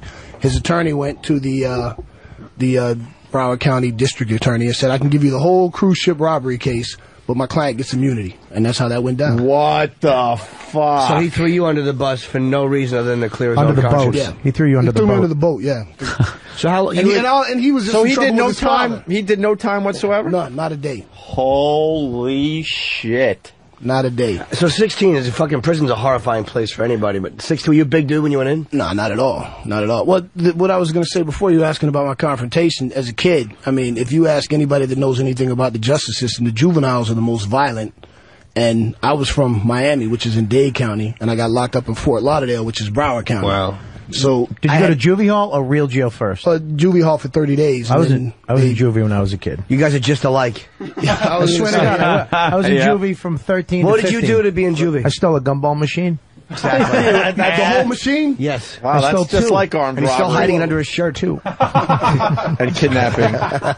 So MVP, there's an argument to be made that you're one of the greatest prison success stories. I mean, it rehabilitated Probably you. me and into Bernard some- Hopkins, yeah, I think, Marvin Hagler. I think was in jail too, right? There's Richard S. Dutton, Rock, Don King. You know, there's Don King. There's quite a few. So you had to learn how to... Don King committed... I'm sorry to interrupt you. Don King committed 2... He killed 2 people. Oh, yeah, we tried to Don talk King to him about games. that shit, and he didn't want to... You ever talk to prisoners? Didn't want anything... Not a lot yet, of but fans that are prisoners. it's something I'm working on. I mean, with the WWE, I have, Vince McMahon, and he agrees that, I have an obligation to give back, Right. And my concern primarily is, dealing with at-risk youth, juveniles, like I was, making bad decisions. And, like I say all the time, there's just this sense of hopelessness, in the urban landscape, just kids feel like, all I can do is sell drugs, or all I can do is hustle. There's no sense of deferred gratification. Everything is now. And I was caught up in that. And, when I got out, fortunately, I say all the time, professional wrestling saved my life, because if I hadn't gotten into professional wrestling, inevitably I would have gone back to doing, robbery or hustling drugs or whatever the case may be, which would have led me back to prison or worse, who knows. So what was how do you jump into wrestling from a regular guy to a professional wrestler? You must have had an interest your whole life. Well, I've been a fan my whole life, but when I was in work release, one of the officers was an independent wrestler. Wow. And I used to ask him questions all the time, and he said, well, when you get out, if you want to learn, I'll teach you. And I needed a hobby, something to keep me out of trouble, and ended up taking to wrestling, like a fish to water. It was something that just worked out for me. So, what's he doing now? He's one of my biggest fans. Yeah? Yeah. It's funny, because I never really talked to correctional officers. I think most correctional officers are scumbags. I mean, pretty much most correctional officers, and not all, but most, have serious esteem issues. They like to go and... Power trip. Yeah, at home, their wife and kids probably don't respect them, so they go to prison, and, they get to be tough guys because they got... I don't even want to get in there. They get to boss around other men. Well, probably in real life they could never boss around. But I used to tell them all the time, you wouldn't, if we were in a totally neutral situation, you wouldn't dream of coming out of your mouth to me like that. Yeah, but it's like, we ain't, so fuck you. However, that's pretty much. I've seen a number of correctional officers get their fucking heads cracked open. Yeah. Because, some guys, I got a life sentence. What you gonna do to me? Yeah. So, Now, but if you're a nice correction officer, aren't they, because I knew a guy that was the head of Rikers for a while. Won't that be seen by the convicts as weak? If you're not at all. I mean, don't get me wrong. You're always going to have guys, going to try to get over. But I mean, be hard but fair. Guys respect that. Because in the end, you just want to be treated like a human being. So if there's a guy that will consistently is known for treating guys okay, other guys will go out of their way to, hey, don't fuck with him. He takes care of the boys. So you get heat for that. Were you in a gang or anything? Like it's like now they separate in prison, like the whites and the Florida's not really like that. It's not? I mean, I was in a little street gang when I was a kid, but... What was... I mean, like in prison, No, did in you have prison. to join up with anybody Florida, or just kept to Florida's yourself? not like that. Yeah. The South is a little different. It's not like the North or the Midwest. The gangs, there's not a big gang presence. White guys need some, structure in prison, though. You got to join the Aryans or something. Like if little Jimmy, if little Jimmy went to your prison, would he have to? Without going to prison, you got to join the Aryans. Whatever. He keeps people laughing. He'd be fine. He wouldn't have to do anything for you in prison. Everybody has a gimmick. You know what I'm saying? If, a guy like him, he's funny as hell. So if you cracking jokes all the time, keep people laughing. Hey man, that's a funny ass white boy, man. He all right. I would run out with fucking court jester shoes. And make everybody laugh until their dicks got soft. And I'd go back to my bar. There you go. See, you'd be fine just on that. Hey, what was the wildest thing that happened to you in prison? That happened to me? Yeah, one thing that really stands out. Man, I could tell you some hell of stories, but I think probably the one thing that stands out to me above all else is when I got put in confinement for attempting to set the building on fire, but it never happened. This guy threw his cigarette in the garbage can, and we were joking around, and I was fanning the flames.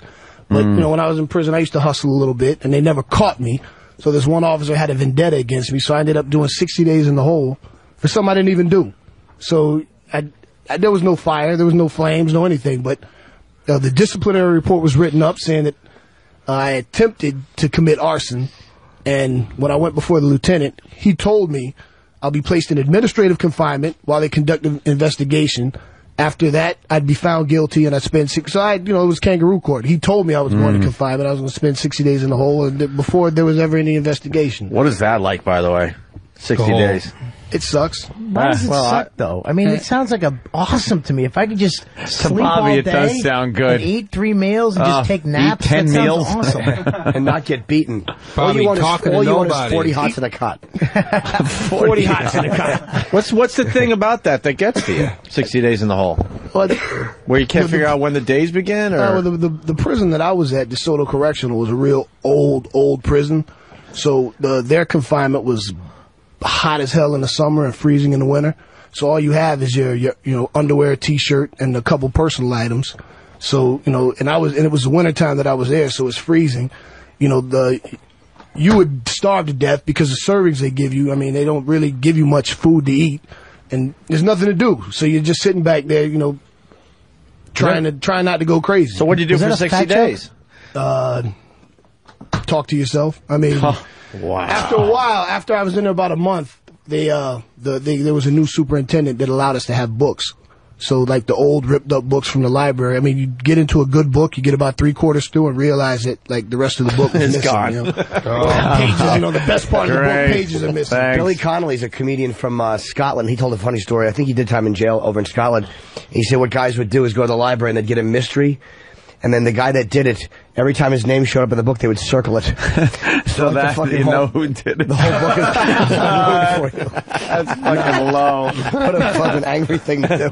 What did now? What 9 years? You said 9.5. Wow. 9.5. So what was the first thing you did when you got out? Like that day came, you're like, holy shit, I'm out. How much sperm did you shoot? Is what Anthony's getting at. Gallons. It's funny. I was somebody was telling me the other day about asking me about porn, and I was saying that I don't watch porn. I don't look at porn. I have absolutely no interest in pornographic magazines.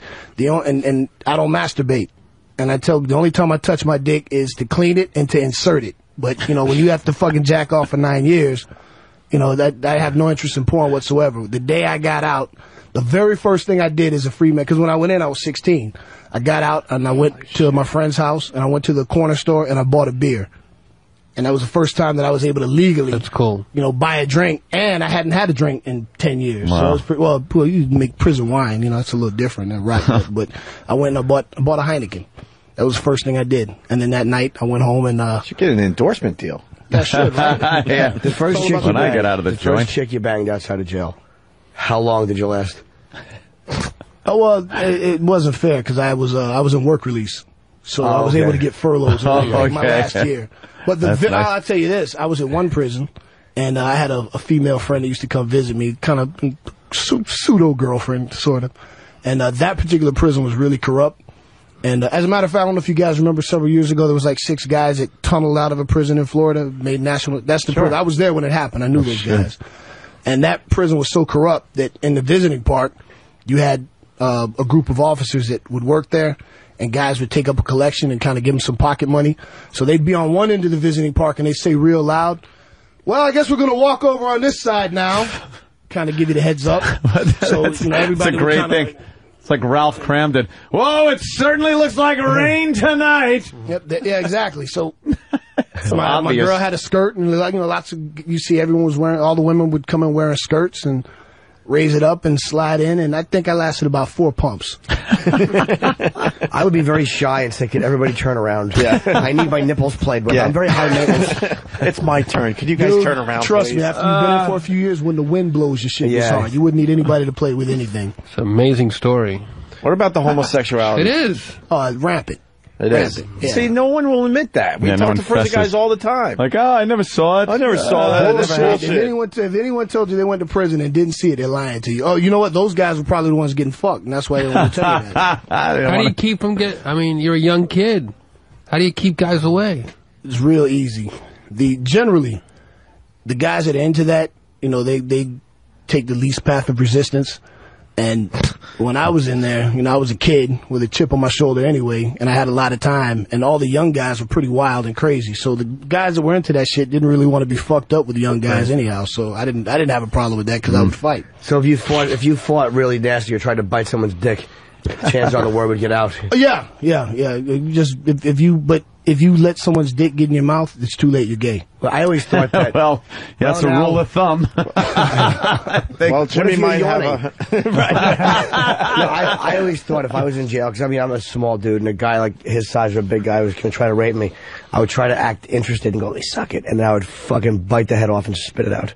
Yeah, you'd be all right. Yeah, I guess you only have to do that one time. Believe me, that was But you'd have like dick in your mouth for. Yeah, what if it was too hard and you couldn't bite through all the way? I'd be very embarrassed if I had bad dental work and my fucking the hard dick stayed and my teeth were all stuck in it. I'd feel like a silly goose. What if right before you took the bite you decided, hey, this ain't too bad? Now, you know the worst thing in my opinion about, the prison system and the homosexuality, you got guys, you don't have to rape anybody because there's a whole bunch of what we call punks. The sissies, they dress out, tie their t-shirts on the side and put on makeup and all that. So the guys get into that. And,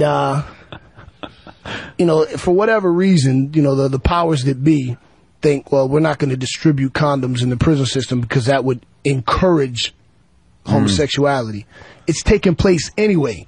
And, you got all these people lined up to get their AZT and their AIDS medication. And what always got me, what I didn't understand is that, who's got AIDS and they're getting their medication, and guys are still nailing them anyway. What the fuck? Didn't they make their own condoms though? I mean, you make shanks. Can't you just make a condom? You're gonna make something that could keep a fucking little organism out of you. What are you talking about? What are you gonna make on your cock? Make a Ziploc bag. Burn wax on your cock or something. Wax.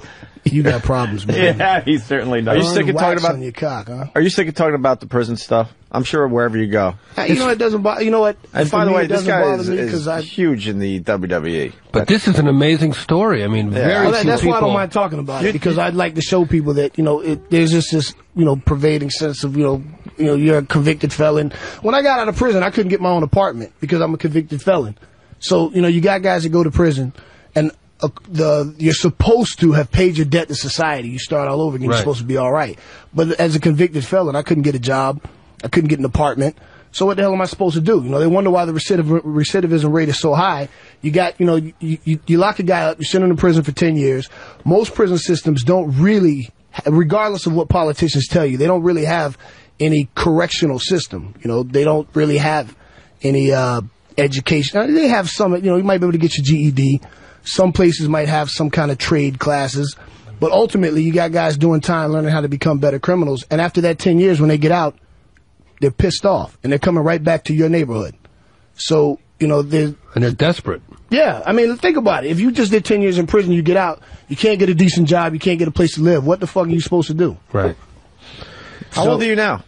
34. 34. Oh, so you've been out for 8 years. Okay. So I got out in July 1999. Wow. It's amazing. Whenever we have a guy in here who's either done time in jail or a guy that fights like Liddell, we turn into a bunch of fucking fairies. Were they big men? Did they hit hard? Was it scary? He's a man's man. Yeah, what do you want us to do? This guy's the real deal. I'm part of it. Hey, where's Sam? Sam's got some wrestling questions. Yeah, we do. He does. Come on, Sam is a huge I have one more question fan. before. The guy whose name you can't mention, when you said you had an ongoing feud, did you dislike him for real? I absolutely loved him. Oh, you did? It was only part of the show? No, I'll say this about Chris Benoit. He was my favorite wrestler. So, for me, it was an absolute dream come true. I mean, I'm literally living the dream. But to wrestle him at WrestleMania was one of my greatest achievements so far. And to beat him for the United States title. I mean, just think about whoever your idol is in comedy. The one person that stands out above all else to you, to be able to work with them on a regular basis. It's for me, it was unreal. And before I got signed to the WWE, I met him, and he took me under his wing, and he called me all the time and asked me about my independent matches, and he took an active interest in my career before I got there. So when I did make it, when I got signed, he was as excited as I was, if not more so. Okay. So did you see his personality change near the end there? Man, that was something that nobody saw coming. That's what everyone says. And I believe that, by the way. I couldn't tell you a single bad. All I could tell you is, for whatever happened at the end, that guy was one of the most considerate, thoughtful, caring. I mean, any positive adjective that you can come up with, I would apply to him. That's so odd, man. It's unreal. And the thing that pisses me off, everybody wants to, just lay it all on steroids.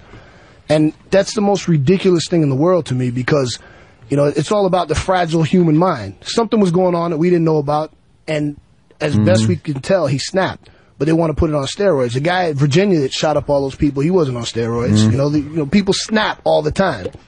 Unfortunately, I mean, as best we can tell, Chris snapped. And this isn't like a new belt. This is an old belt that just keeps getting passed on. Keeps getting handed on. Did you ever fuck a chick with this belt on? Just get naked and just wear the belt and just fucking plow her? Yes, I have. Oh, that'd be awesome, just to put that on and fucking.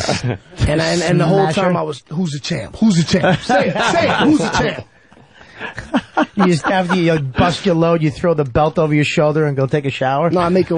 Walk off to your music. I make him tap out. I make him tap the pillow. Tap. That would be great. Then you just leave to go into the bathroom with the music playing, belt over your shoulder. No, I'm gonna have to try that sometime. Play my intro music when I come in. Yeah, that's a good idea. Let's go to Sam, the big wrestling fan. Oh yeah. And of course, the WWE is sponsoring the Than and Sam show this Saturday night. Yeah, the Royal Rumble. Yes. He's going to bring you the Than and Sam show this Saturday night. That's right. When's that Royal Rumble, Sam? Sunday. The Royal Rumble is this Sunday night. I did notice you feel stupid complaining about the breakfast after talking to this guy about prison. Right, Yo, the stupid little bagels. Thing. Yeah. Go ahead, Sam. What do you got for MVP? These, am I to ask original questions or the questions that I was just handed? Because these are your questions. Ask him. What are you wasting his time for? Ask away. MVP. Did you ever consider calling yourself most improved player? Who wrote that question? Yeah, who wrote that? Is that your question? I swear to you. All right, what do you got? You got a question for him for real? Okay. Who is your favorite wrestler? He just answered that. I thought so too. So go ahead. All right. Okay. If you could be a vegetable, which vegetable would you be? The hell? You're about to be a vegetable if you keep asking me the same questions. Uh-oh. I thought you said this guy was like a real wrestler. He is a huge fan. Come on, man. He really is. He knows everything. He gets nervous, though. Just read the next question, Sam. Can I have a hug? Is the question. He's a real big fan. He doesn't. He doesn't want to hug you. No, the answer is no. That's fine. He'll give you a prison hug. I'm not even going to dignify that with a response. Yeah. No. Okay. I wouldn't either. Is Vontavious a name? No, you skipped this one. Well, if it's okay. A little nervous to ask that question? Sure. Is it true you have to wear a bodysuit because of a controversial tattoo? That's false. You know, it's weird. There's a whole bunch of stuff on the internet that, you know, these internet marks that come up with these ridiculous explanations, and there's all kinds of shit on the internet about me that's absolutely not true. I love telling the story. Batista pulled his hamstring, so he was getting his leg taped up for a while. And there was something on the internet circulating about him getting a new tattoo, and he was taping up his leg to cover up the tattoo. And people just, took that, oh yeah, Batista's got a new tattoo. Bullshit. We just know from dealing with message boards on this show that everything is true. Yeah. There's not one false thing on any message board. What type They're of all smart people that just contribute a lot. Yeah, the intellectual giants. Yeah. What type of tattoo they're saying you have under the there's a tattoo bodysuit? of Malcolm X on my chest. And, he and I had a lot of parallels in life. He was somebody I read his autobiography. I was really moved by it. Did he wrestle? He went to prison. He absolutely wrestled. Yeah, he wrestled all right. No, that's cool. That's okay. He wrestled. Yeah, no, he wrestled the man. Yeah, is what he wrestled. Fought the man by any means necessary. Fuck that turn the other cheek shit. Anyway, you're gonna get your ass handed to you, and I'm gonna laugh. I'm just gonna sit here and laugh. Okay. Which do you like better? Oh, you skipped one. Yeah. Oh. Is Vontavious a name of Roman origin? No, Vontavious is a name of ghetto origin. Fair enough. Which do you like better, wrestling or prison? Oh my god. Oh boy. Oh no. Who wrote that? I just got to know. Who wrote that question? Please tell me. Who was wrote brave that enough question. to write that one? Yeah. Who's responsible for Who's that? the nameless, faceless person that wrote that? Oh, Than. Wow, Than fessed up to it. The other half of Holy the shit. Than and Sam show. Yeah. I would have just looked around and went, Danny did. Well, you know I what? don't No, know where there's he something to be is. said for him actually, owning up Yeah. to that ridiculous fucking question. Yeah. That's just, what motivated that? You just wanted to throw him under the bus? Is that what it was? Yeah, I like, Sam and I have a fun teasing relationship, and to make him look like an asshole in front of somebody You that could succeeded. destroy him. All right, good. You've done Thank an you. exceptional job. Thank you very much. All right. And I guess to wrap up this interview, Make it good. Make Okay. it real good. where did the Cloverfield monster come from? Cloverfield monster is Godzilla's cousin. That's my take on that. Right. Theory. Retarded cousin. Okay. Have you seen the I movie? haven't seen the movie, so I don't It kind of blobs around a little bit, that monster. Do you really have a neck tattoo, or that's a rumor that you do? You do have one? No, I actually have Is there a picture of it tattoo online? right next to my chest. Sam, is there an honest wrestling question you would like to ask him? I mean, you are a fan. You are a fan. Okay, whose idea was the inflatable entranceway that you use? Because MVP uses an inflatable, you know how sometimes the football teams have the big inflatable? Yeah. He has his very own MVP entranceway that they put in front of the other entranceway. Virtually everything about the MVP character was my idea or creation. When I was trying out for the WWE, the vice president of talent relations, John Laurinaitis, said, I used to wrestle as Antonio Banks, and he said, man, Antonio, we like you, we got nothing for you. Come up with something that we don't already have that you can do, and get back with us. So at first I was put off by that. I was pissed off. I'm like, man, that's bullshit, man. You could hire me, but at the time I used to bounce on South Beach, and I was always at the high-end VIP clubs, and I used to see these pretentious, self-absorbed athletes come in, those overpaid jerks, treating people like shit. And who was a dick in particular? Can you remember one that was fucking rude to you? Stephon Marbury is a pussy. Holy shit. He's a bitch. And he came this close to catching an overhand right. Wow, he was just rude to you? Not to me, to the doorman.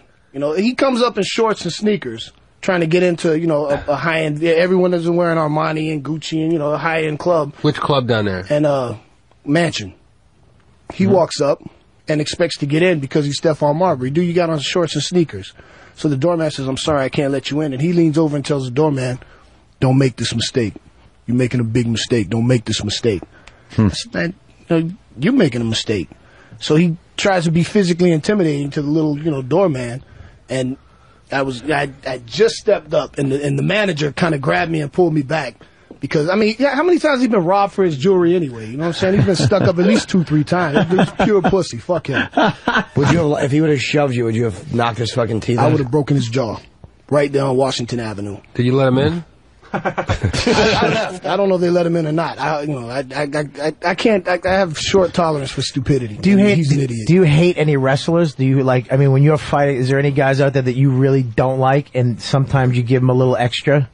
You know what? It's funny you say that, because generally, the guys that end up hitting each other hardest are the guys that get along the best. Oh, really? Yeah, the guys. Because listen, you're only going to mistreat somebody you really, really dislike, or, as in the case of these two guys, somebody you really like a lot. Right. So sometimes when you're in there with somebody you're really cool with, you catch them with a really tight punch and you laugh about it. Oh, sorry. But it's coming back. You punch me in the face, I'm gonna punch you. You kick me, I'm gonna kick you. In our business, we call it a receipt. You catch a guy, you're gonna get a receipt. So usually Sam, remember that. Get along well. Start using that every day. A receipt. But at any rate, to answer the question, MVP, I went and based on those jackass athletes, I thought, man, there's never been a guy like that in the WWE in professional wrestling. And you turn on ESPN, there's always some athlete doing something stupid in the news, so there'd be no shortage of material. Stupid. So I came up with this whole concept, pitched it to them, they liked it. And the rest, as they say, is history. So, and I've been very fortunate that creatively, most of the ideas that I come up with, when I pitch them, they're receptive and they go with it. Or if not the actual idea, some, derivative or variation. So I've been real lucky. I would think, Sam, because of the, even though his name is the initials, because of the MVP thing, you would think it would be sports related kind of a thing. So the blow up, where he comes through like that would probably, fit into that whole motif. Yeah, I just thought it was brilliant. I just wanted to compliment whichever. Oh, very good. Okay. All right. Well, You know? You made up for all the ridiculous questions that you just asked. Facing my ass. That works. Battery will get you everywhere. You have big jewelry. 305 and then MVP. Is that in Miami area code? That's Miami.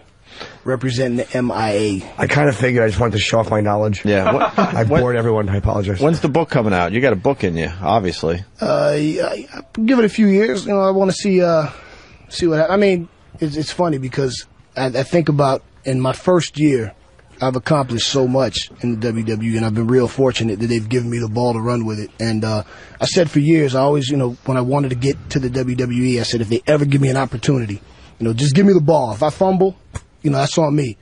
But, you know, so far, every time they've given me the ball, if I haven't scored a touchdown, I've at least had positive yardage, you know. So I think maybe 2, 3, 4 years from now, you know, after I've won a few world titles and, you know, done a few things here and there, it'd be time for a book. But I definitely wanted to use my story to try to influence and inspire other people that, hey, man, you know, it's funny. Just yesterday I was on 106 in Park, and I was because they have a really young audience, and I was saying, don't let anybody tell you what you can and cannot do. Because when I got out of prison, and I told people, my own mother, you know, I said, you know, I'm going to be a professional wrestler, and she took me to my very first wrestling show. She kind of looked down her nose at me and was, psh, yeah, okay. You know, nobody believed me. And, you know, now I'm the United States champion, so hate on that, you know. So I want to try to inspire as many people as possible to, you know, chase your dreams, have the laser beam focus, make the sacrifices, and as corny as it sounds, man, you can do whatever you want to do if you believe in yourself. Except rob a casino boat. Yeah, well, I got away with it. You know, if I didn't get ratted on, I would have been all right, you know. Does have a point. What balls to rob a boat? If you got away with I'll get it. Sorry, buddy. If you got away with it, what was your next robbery? Like a train? As a matter of fact, I had one more lined up, and then I was going to retire. What was it going to be? I can't tell you that. Why? What you going to do? Still, you planning on it? And the wrestling goes bad? It's in my back pocket. Yeah. Really? You don't want to keep that one. If things don't work out. You know, it's funny because I was saying, I was telling somebody the other day. You know, you got all these. Me and Joey V were talking about it. You got all these. For some reason, you know, being a thug has become this real cool, trendy thing. Everybody wants to be a gangster. Everybody wants to be a killer. And most of these guys... that's my phone. Most of these guys... San Marino? Music. They're like, stop talking about this stuff. Yeah, probably. That's probably what it is. Now, you know, everybody wants to be a thug, a killer, a gangster, you know, and all the thugs, killers, and gangsters that I know don't brag about it, don't glorify it. You know, it's just a way of life. And when I see all these, you know, these studio gangster rappers coming out, I'm this, I'm that, you know, man, give me a break, man. You ain't never busted a grape. You know, some of these guys, I did time. You did 2 years at a boys' camp. You know, you didn't do time. That doesn't count. Or, you know, guys rapping about how many times they got shot. Can I interrupt you? Please. If one of us in this studio did 2 years, the prestige and we would have some freaking power. If one of us got fucking a parking ticket. Right. And had to put the little fucking plastic cuffs on. This is why we can't relate, man. Imagine one of us came in after doing 2 years. We would be the king shit in this place. After a college gig, I pulled a fake gun on Red Johnny. Right. And I got arrested. Everybody thought I was the coolest guy in the world. But MVP, 4 hours in jail. MVP 2 years, it's a weekend stint, man. Norton did one night in the Tombs. He was going to get a tear tattoo. Norton can relate to you, MVP. He did some one time. night. He did one night. Hey, you know what though? People, you know, I've had people come up to me and say, "Hey, man, I did. I only did 3 months, but you know, dude, one day is one day too many, man. It's an experience that you know nobody should have to go through. You know, I take that back. There are some people that should be locked up forever and ever. I was in there with them. There are some people that should never get out. There are some people that should have their heads cut off and stuck on a stick. Pedos. Oh yeah, you know, rapists, pedophiles. You know, there's no excuse for them. But. And those guys get a little extra in the joint, they say? Absolutely. Absolutely. They are hated? Oh, reviled. Were you scared? Like, because I was actually in juvie for a year. And there was guys that actually did like, my crime wasn't bad, but there was guys that did crimes like yours where they went to juvie, but then they had to go transition from juvie to real jail. Well, and did that scare the shit out of you going from juvie, knowing that you had to go into real prison? It's funny because... In the juvenile system in Florida, they have what they call direct filed, where once you're 15 or 16, if your offense is serious enough, they move you from the juvenile facility to the county jail, but you're on the juvenile floor, so you're with other juvenile offenders. Right. But once you're sentenced, you know, if you don't have a youthful offender sentence, you get sent to a regular prison facility. So there's no differentiation between, you know, juveniles and adults. So initially, you know, of course, yeah, damn right I was scared. You know, I'm going to prison. I'm 17 years old, and I'm going to be in prison for the next, as far as I knew, you know, 10, 20 years. Did you think about killing yourself? No, I thought about killing other people, though. What was your sentence, 10 to 20? No, I had an 18-and-a-half-year sentence with a mandatory 3, which means for the first 3 years I couldn't get any time off. No good time. When were you first eligible for parole? State of Florida, they don't have parole anymore. So you got to do... Oh, you got to do half. Is there anybody anybody at this point, there has to be somebody who intimidates you or who you're afraid of? My ex-wife. But there's no guys, like there's no guys you see that you're like, I wouldn't want to fuck with him. Oh, yeah, there's plenty of guys I wouldn't want to fuck with. I mean, I wouldn't want to fuck with Chuck Liddell. You know, I wouldn't want to fuck with, you know, Quentin Jackson. I wouldn't want to, but, you know, if it came down to it, you know, got to do what you got to do. I feel the same way. Yeah. Yeah. I wouldn't want to, but if I had to. I mean, like I said, man, you know, I've had my ass kicked more times than most people have had fights, so an ass whooping, you just add it to the pile. It's not a big deal. I've been down that road. But now, you know, dude, I make money. I make a really good living to play fight in my underwear, you know what I'm saying? So I'm cool with that. Great attitude. Great attitude. That's cool. Last fight I had was in 4th grade. Jimmy Biondo. He pinned me outside the library. And that was the last fight I had. Did he all these years later, you still remember that, right? I certainly do. What did he pin you with? And his if you cock? saw him today, what would you do? He's dead, but I'd probably be like, wow, how'd you get up from that shotgun blast to the head? He's a buddy of mine. He killed himself? Yeah. Oh, but I wouldn't be mad at him, though. No, I saw him for many years. We were friends. I was never mad. It was funny. He started losing it at the end a little bit. What a great interview, man. Yeah, man, I've had a blast, man. By the way, I've had this a great MVP time. guy is like, he's becoming huge in the WWE. They compare you to like The Rock. Oh, and don't stuff. say it. Don't say it. You don't like hearing that? You know, they say it though, right, Sam? Me and my Back brothers, me we up. call him the guy whose name shall go unmentioned. He's the unmentionable one. Oh, why? Yeah, not just because I You wanna do your own constantly hear thing? that all the time. You know, I hate when people say, "Well, this guy's the next Jordan," or "This guy's the next." You know, I'm not the next anybody. I'm the You first wanna be MVP. your own you thing. know? Okay, So that's fair enough. If I was white or if I was But Puerto Rican, that's still would a you compare me compliment. to him? That's still a compliment, man. It's a huge compliment. There's so many people that watch wrestling just because of him. And when he left, I was done at the time. You know, I'm starting to come back into it a little bit, to be honest with you. But I mean, his shoes are huge shoes to fill. You know, and if I can be the individual that becomes that pop culture phenomenon and has people who don't normally watch wrestling start to tune in, just, you know, under the same circumstances, that'd be cool.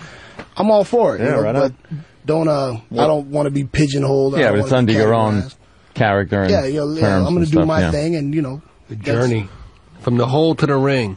But the beautiful thing is, this Sunday, Oh, yeah. Madison Square Garden, the Mecca, yours truly gets to wrestle the Nature Boy, Ric Flair.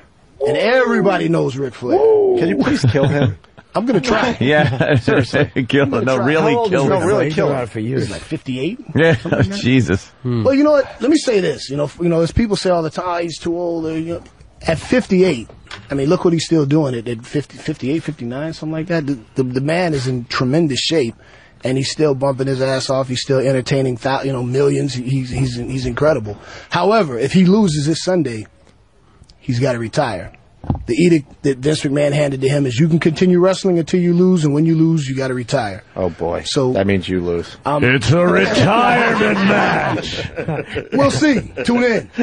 Tune in. You'd be surprised. You never know. That's a lot of pressure. You could end his career.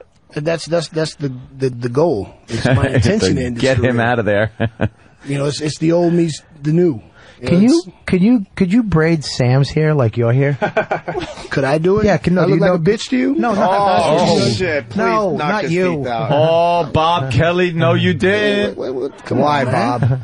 Somebody please help. Bob wants to be beaten by a large man. Hang on before you guys get carried away, because he's why? he's not joking around. Bob just wants he's to actually be beaten. twinkling his fingers. I don't like that. Bob, why would you? No, I didn't mean why you. would you even say I that? think you jumped the gun a little bit. Well, no, your question was, can you braid Sam's hair? That's what you said. Can you? Yeah. Yeah. Well, all right. Well, you missed didn't say, can Sam's hair be braided like yeah, yours? That's true. You're right. You're right about that. You're right about that. Easy. Bob's 4 feet away from him. Look at that ring on his hand, too. He's It'd right suck there. having that imprint on my forehead. United It States would just say champion. U.S. like I'm fucking fat piece of beef. You got the fat part right. Oh, yeah. Oh, all right. Go ahead, Bobby. Remember you hit the Jewish kid? Remember that? Let's go back to him. Yeah, keep taunting him, Dusty Rhodes body. Actually, I think Dusty Rhodes is in a little bit better shape. This is the worst part. He can make fun of me, but now I can't make fun of him. That's what sucks. What are you going to say about him? Well, you can. Go ahead, Bobby. You can. He's right there. There's nothing stopping you. Go ahead, Bobby. You heard of Dusty Rhodes? That's Rocky Rhodes right there. Thanks for fucking taking it off me. We got a car crash for him? Anything, Bobby? No, I got nothing. You're out of your mind. Comedians Opie. have this That's need. happened to me before. I made fun of him, got him a thing, and then I backed off. We can't help it. First of Comedians all- have a need to do this. I got into it with Jericho when he was here. Not intentionally, but it happened. These guys. I heard about that. Yeah, it became a phenomenon for a while. It was fine. It's cool. But it was like one of those things where we have this need to push the envelope. But it's like the reality is it really is silly. We shouldn't have that. It could need. mean someone dies. Yeah, it could mean you're telling a story about how your fucking jaw got shifted. Yeah. At least if you were going to be paralyzed, it would be by someone very famous. Yeah. You know, Punched so you would like have fat face. You'd have a good story to tell through your straw. This is not a guy. You can advance your career. Once your jaw healed up and you had the bolts taken out, sure. Now you never eat the same. Fuck, it's never straight. You're trying to drool out of the side a little bit like fucking Siskel or Ebert. Which one is still alive? Both of them at this point. Old feed bag face. MVP, you're like doubly intimidating because you're well spoken. And a lot of wrestlers are dumb, so you make fun of them. They don't know where they can come back. What do you mean by You're- that? You're not like that. Oh, boy. Oh, you didn't. You didn't. What did I say? I'm complimenting him. I don't believe that. This is a man who obviously read a lot of books in prison. He's Oh, my God. not intimidated by our ridiculous jokes. He sits right there. He doesn't even laugh. Doesn't even affect him. Well, I haven't laughed because you haven't said anything funny. But if you say something funny, I promise I'll laugh. Wow. I wasn't saying it as an insult. I was saying it as a compliment. That was weird. Boy. Let's see what No, in all happens now. seriousness, though, I love stand-up comedy, and I'm at Caroline's this weekend. I'd love to have you. That's good to let him know where he can find you after hours. Yeah. When no one's listening. That's real When no smart, one's around. Hope he sits right up front. Yeah, that's real smart. Now, in all seriousness, though, there's a lot of parallels between stand-up comedy and professional wrestling. You don't realize it, but, you guys have to work a crowd, and, you have to have your timing, and if you go in with prepared material, and that crowd's not responding to your material, you gotta Plan B. Plan B. You gotta improvise, and a lot of the time, we do the same thing just in a different way. We entertain the crowd, and sometimes you might have an idea of what we're gonna do, and the crowd they don't want that, and you do something off the cuff, and they responded to that, and you go down that vein. You guys get up in front of an audience, you're working the crowd, you're dying. And then you make an offhanded remark, they respond to that, and okay, that's what we're going to do now. It's a lot of similarities. You go out there and it's just you and your audience. When I'm in the ring, it's me and the other guy and, 20,000 people. And when you die in that ring, if you blow it by yourself, So when I see a comedian on stage and he's bombing, I can feel that. I've been there. I've done that. But it's worse for you because you're in your underwear. This is true. No, this is true. I can't even get mad. You're right. There's 20,000 of them. I couldn't imagine me being out there in a leotard. King Kong You Bundy. make a very good point.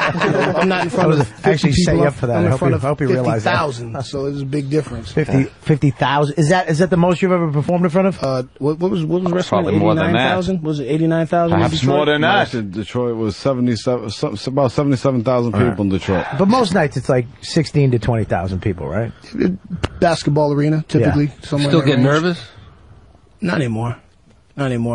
I used to, but I take that back. There's on occasion, right before I go out, there's that little rush of anxiety. But as soon as I pass through the curtain, man, it's so cool. gone. It's on. Adrenaline. Are you married? Yeah. You married? Yeah, but I'm on the way out. Oh, you're getting divorced. Yeah. Is this number 2 on the way out? Well, when I said ex-wife, I meant okay. my soon-to-be you're still ex-wife. unraveling that. She's spectacular, but Godspeed there. she can't put up with me anymore. Wait, she's going to get wrestling money?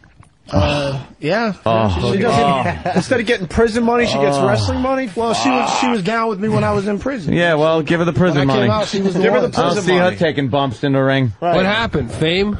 Pressure? Nah, you know what? She's a what's going on out here, huh? I think they don't like the fact that you're married. We told him to get. They heard we you're told him to married get and the they're hell all out.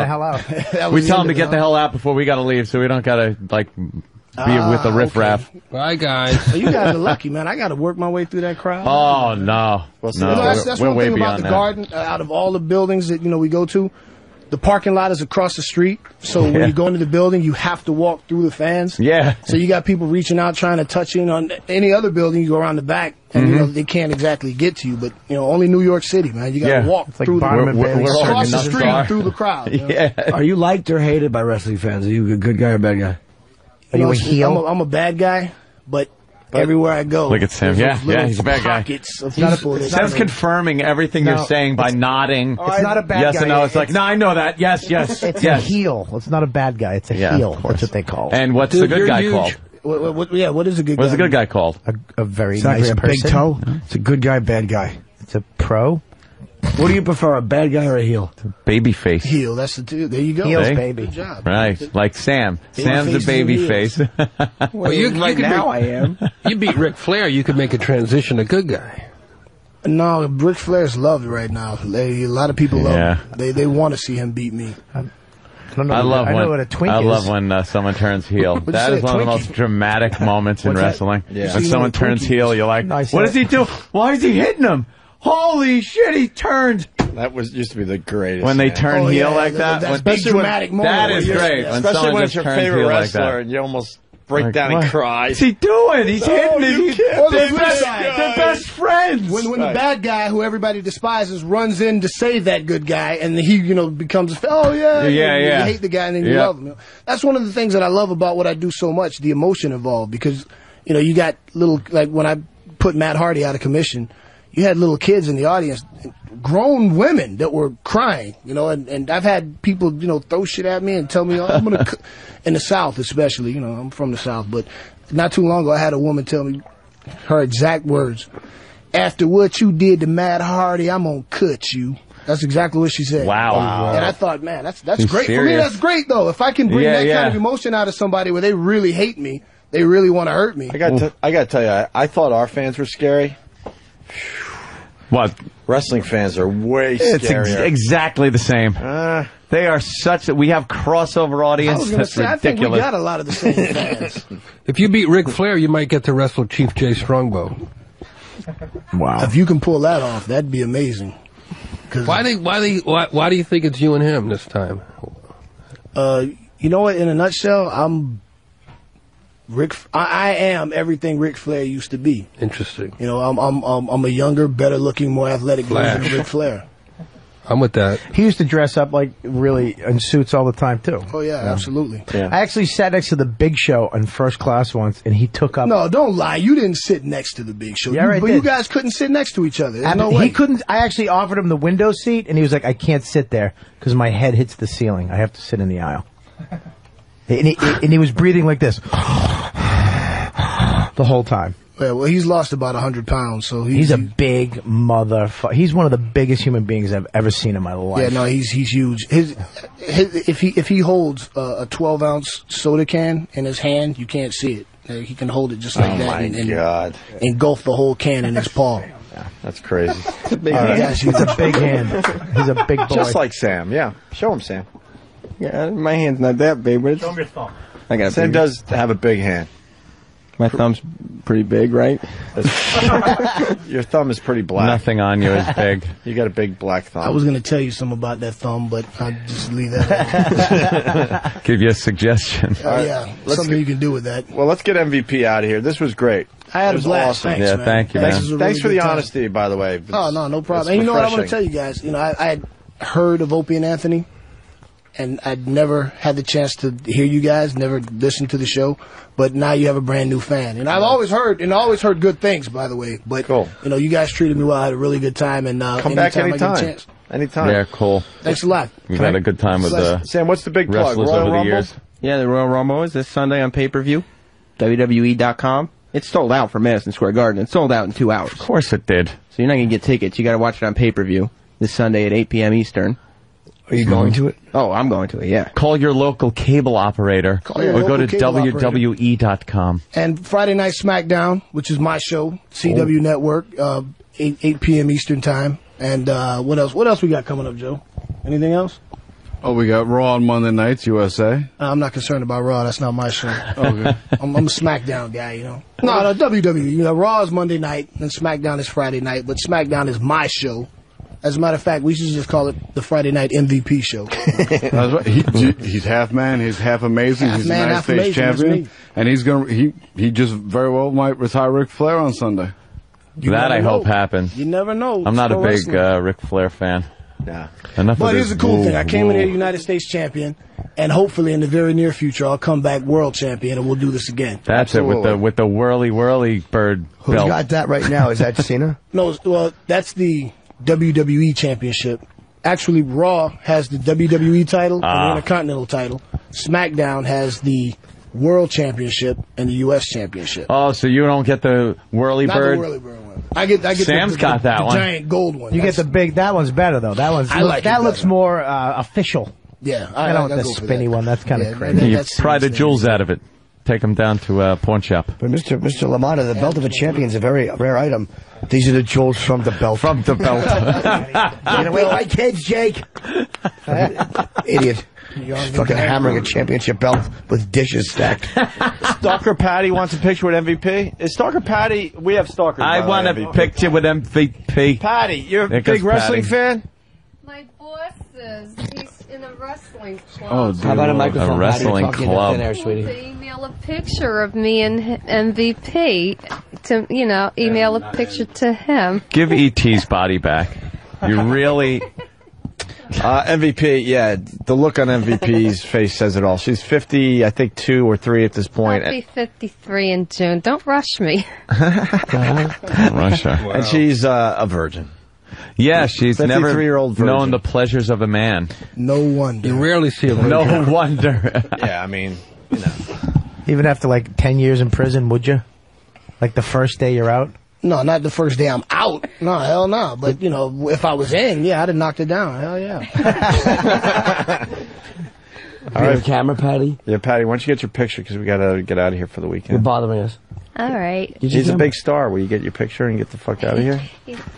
Hey, what? Did you not bring that? No, I was seeing somebody had a phone that had a camera.